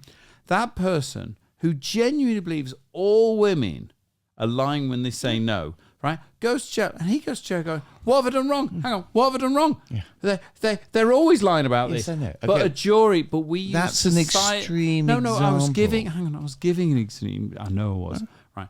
But what's interesting in the law, and I commend it actually, is we as a society, collectively, the juries who make the decisions, the judges and all the statute that creates it, we all go, no. Okay. We are going to collectively say, if it's not reasonable for you to believe it, you're going to jail, mate. No, but it's the jury that decides that. Okay, let's just take that example to a little bit less of an extreme. Okay. So let's say you've got your Christmas office party. You run out of... No, I really haven't. Your Christmas office party. Now, let's say 20 years ago, okay, you have a Christmas office party and you're having a bit, it's all getting fun and all that sort of stuff, and the girl you've been flirting with in the office, and she's flirting with you, and presumably. she's flirting with you back, and so on, and maybe she's married and so on, and you get into a bit of a clinch and have a bit of a snog in the corner and all that sort of stuff, and it goes no further than that. But the following day she's, I'm married and all that sort of stuff. What if somebody else has seen me doing that? What and suddenly said, oh no, he wasn't wanted. He assaulted me and all that sort of stuff. Okay, this is where it comes. The question 20 years ago, in that situation, a jury would have said, come on, you don't really, know 20 now it would be seen completely different. Was my point is, all right, well, let's let the audience decide whether there's a change over the period as to whether that would be judged as reasonable these days or not. But I have to say that depending on what the age group distribution of your jury would have been as to what outcome you could expect from that. Well, I did those cases a lot. 20 years ago. When was the last trial you did? At least 12 and a half, 13, 14 years ago. It wasn't that far 13, away. 14, I wish it was. 15, 20. It wasn't far off 20 years ago, mate. Okay, well, there you go. And I was doing it. It's a different world now, is my point. But the same standard is applied. I had the same problem. The same standard all is my applied. clients went down. Yeah, of course. No, I think that diminishes juries. I think juries... it doesn't diminish juries. It diminishes the test. No, because you're saying juries can't apply. The test hasn't changed. The test is exactly the same. Well, you're saying juries... I'm not unsympathetic to your view. I think you're suggesting that juries can't do it. But it changes. I My point is, it's not immutable. Right. The standard of what is reasonable in any circumstances is not immutable. It's not immutable, and it does reflect that. But mostly, I don't think it has changed because I did a lot of. I did an awful lot of jury trials, right? And I'm a great fan of them, and that includes democracy, absolutely acknowledging all the weaknesses in it, right? And I've also was in a jury twice, and one was on a rape case. I was a jury member because they changed the law so barristers could be on it. I've still never been called. I'm going to be called fucking repeatedly now I've said that. God, I hope so. I'd love to do it. I really would like to be it's fascinating. on a jury. But what was interesting, my experience of being inside a jury, we're given out address juries. My job was to address juries, so I loved it. I loved it. I jumped. No, I jumped. I did crime for 2 years. Yeah, and but I really jumped at the enjoyed it. chance of being on a jury. And what was interesting to me, and I'm a great fan of it from my experiences on 2 trials, I got called twice, was this. Roughly, and I'm being simplistic, but it was really interesting. On a jury of 12 people, you get one person as one extreme. So on the rape case, there was a woman who basically started from the position that he must be guilty because he's a bloke, right? You know, I'm talking about the stereotypes we have in society. Default There position. there was one person, and there was another one whose default person, which is she was asking for it. Basically, a Pakistani guy, middle-aged, as it was on our jury. I'm just saying it was, wore a suit. Most was more casually dressed, right? But I'm going archetypes. But it was like an archetype. There was one woman who did that. There was one bloke whose natural start point was, well, she was probably asking for it or something equivalent. Very, very skeptical. And what I liked about a jury is they don't matter. You know, ultimately you want a jury, and we did in fact all go unanimous in the end. But what was nice about the jury is Guilty you or don't not guilty? you don't get more than one not guilty. And I want to be clear, I thought the guy was guilty. Thought. And quite rightly, Doesn't matter what you think as an advocate, does it? No. Well, no, I was a jury member. Okay. Fucking does matter. Okay. Really fucking Sorry, does matter. I thought it was But here's the something. point. Do you convict someone if you think they're guilty?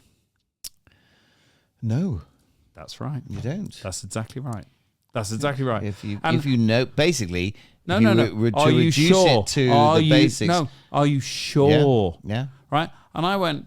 You know, if you ask me, I think she's telling the truth. I think he's not telling the truth. But there was no basis for it. Well, Hang on, there was no basis for it. That was the feeling. No. And the simple answer in our debates was, are you sure? And I went, absolutely not. Absolutely not sure. Good. And that's why I believe in the jury system. Yes, I did. I agree And with we you. went unanimous. And by the way, so did the Pakistani guys. So what I'm saying is, you start with your prejudices, but all I've seen on 2 jury trials, both addressing loads of juries, 50 or whatever, but being in 2 was people take it really seriously when they're going to put Well, I'll tell you someone one away. thing I did in a few jury trials that I did, and to the annoyance of the prosecution, but without exception to the acceptance of the judge, was when addressing the jury, I said, if you think what he's saying might be right, then you must acquit him. Yes. Objection. Really? Judge. Why? No, because they That's thought that was completely right. Yeah, well, exactly. If That's there's exactly if my it's point. his word, if it's anything like if you one, think might be right. That's a reasonable statement of the law. That's the shit I got. Anyway, Yeah, but hang on. By the way, as an advocate, because I did a lot more crime. Yeah.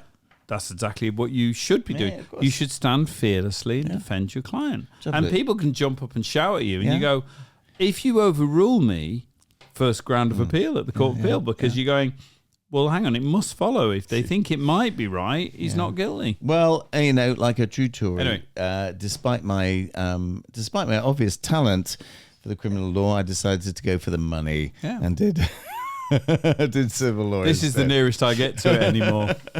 Anyway, so I'm going to play this because it's a nice chill down song. Yes, chill down. It's the one I started playing earlier. It's called it's on my cool / chill. I liked it already. Yeah, I'm going to play it.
a shorter version. There's a longer version of that.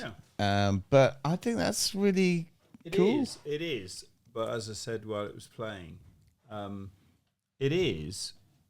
But it's basically a Dido track or very similar. I know. No, that didn't. I mean, I give you the Miley Cyrus because that was very Dido-ish. But what I'm saying is that so you're a 63-year-old white male who's paid 20, 30 quid to pay the subscription or whatever it is for the software.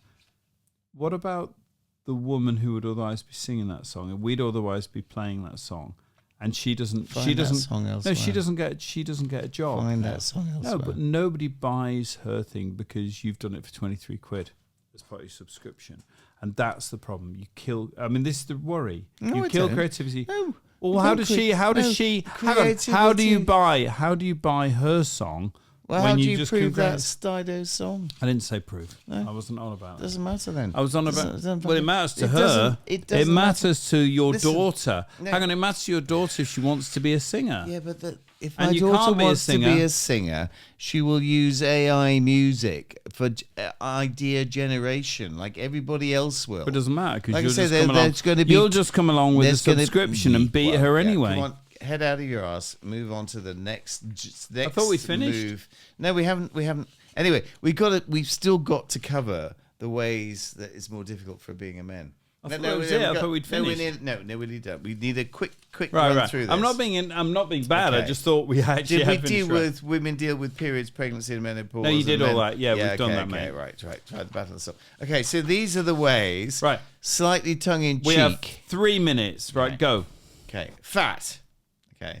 Obviously, women put on weight too, but at least they tend to do it in a consistent, uniform manner. Put it bluntly, if a woman's fat, she's fat all over. A man, however, develops fast, pendulous beer belly. Oh, what's that? By the way, that while was a his YouTube. arms and that legs. was a YouTube joke. You have to be that's watching on YouTube. Whilst his arms and legs remain skinny. Is that what we've Which got? just Is makes that where him we look are? ridiculous, Oh, like a fucking- frog Hold on a that minute. Hold swallowed on. a bowling ball. I hadn't seen this before we did this segment, and I know it was Lee Anderson, so I know he's a twat No, anyway. this is not him saying it. It This is. is the It isn't. Telegraph No, it's not. columnist. Which is basically the same Eyebrows. thing. No, I'm not doing it. Mark, Nasal hair. Mark, fat shit. There is funnier ones than this, right? Because I thought you were at least going to go. Clothes shopping. Hang on, I thought you were at least going to go. Well, when women get fat, there's some kind of nice bits that get fat. I thought you were at least going to be funny. A bit of, a bit of old, Give me something. bit of the old slap and tickle. All right, clothes shopping. The bosses of high street Right. clothes chains say that they have eyes only for women. Hence the vast and varied array of stylish outfits that offer them. Men, by contrast, are treated in a dreary, dowdy afterthought, which is why men's sections such chains are so paltry and invariably resemble a jumble sale. This is a held by female. the This is a female journalist who's put this. life shit together. expectancy. Even if we're not forced to fight in the sun, we die younger than women. Well, actually, hang on. Wait. There's an interesting one on that, and we can look at it. You know, we've all grown up with the idea women live longer than men, right? It's really, really simple, and we all knew it. You know, they all live to 100 odd, and we all die at about 80. No. You know, whatever the figures. But it's interesting because that's how I've grown up all life, knowing that was true. But the newer statistics are, first of all, men are now actually looking after their health better, right? Women generally aren't, you know, depending on class and they're how they're oppressed. eating. No. Mark, calm down. Sorry, just I'm fucking- anticipating your just left-wing calm bias. down for a minute. But it's interesting that apparently, or I know, it'd be interesting to look at it properly, but that the gap is actually getting much smaller, and it's getting smaller because one of the things we've always done is risky behaviour, which, of course, by the time statistics happen, is we don't make it there. But that's because quite a few of us die in our 20s, you know, car crashes and all the shit that men used to do. And men have got much more sensible, which I find a bit weird when I see it. So we die less. Sounds from, a bit less no, we die. No, testosterone-y to me. we die less from stupid behaviour. less. That's a More than shame. women. Yeah, but still more than women. But we look after our health better. Yeah. Than we used to. So apparently the gap is actually narrowing. But what you get is the older age groups. It's less progressive. But you know, your sort of new man. which isn't our generation, but they are less likely to die early from risky behaviour, and they're less likely to die from, things like including mental health, or the suicide block. It's just interesting that I thought it was purely biological, that men just the clock ran out. No. Well, no, I never thought it was. You didn't think that? No, I thought it was definitely lifestyle No, I thought choices. it was just a testosterone thing. No, we have testosterone, we die early. I thought it was simple, like that. fruit flies. No, and you don't think that? you don't think there's any reason why we should die That's not what early? I've read into it. Because I just see women live longer than us, so I assume I've always read it into, men sort of, exposed to more physical challenges, wear themselves out quicker. Don't go to the doctor when they're ill. No, that as well. That's what I'm saying. Yeah. These are the things that have closed the gap. Is men, and especially younger men, are much more inclined to go, that doesn't feel right, I'll go to a doctor. I insisted on going to the doctor recently and had a finger up my jacksie to check the old prostate. You do know you don't have to go to a doctor for that, mate. I had the test. I'm your pal. Anytime you want. Indeed. I think we'll increase. But you would know what to look for, though. I wasn't looking for anything. Apparently my prostate is soft and smooth.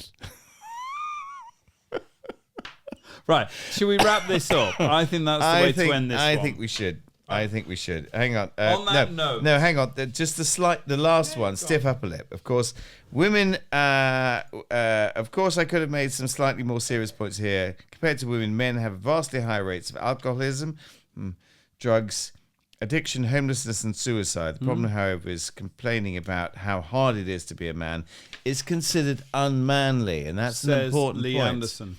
So we tend not to do it. No, says not. No, he didn't say this. This is the columnist. But it really is. I mean, I'm sorry. I think there's a really serious... hang on. There's a serious discussion a serious here. point there. So why don't we do it? But not now. Not now, but I'm just going to tee it up. Suicide's a very real one. It is a really, really serious one. So let's do that. Let's do that properly. I'm just going to tee it up, though, but about the whole complaining about things is unmanly.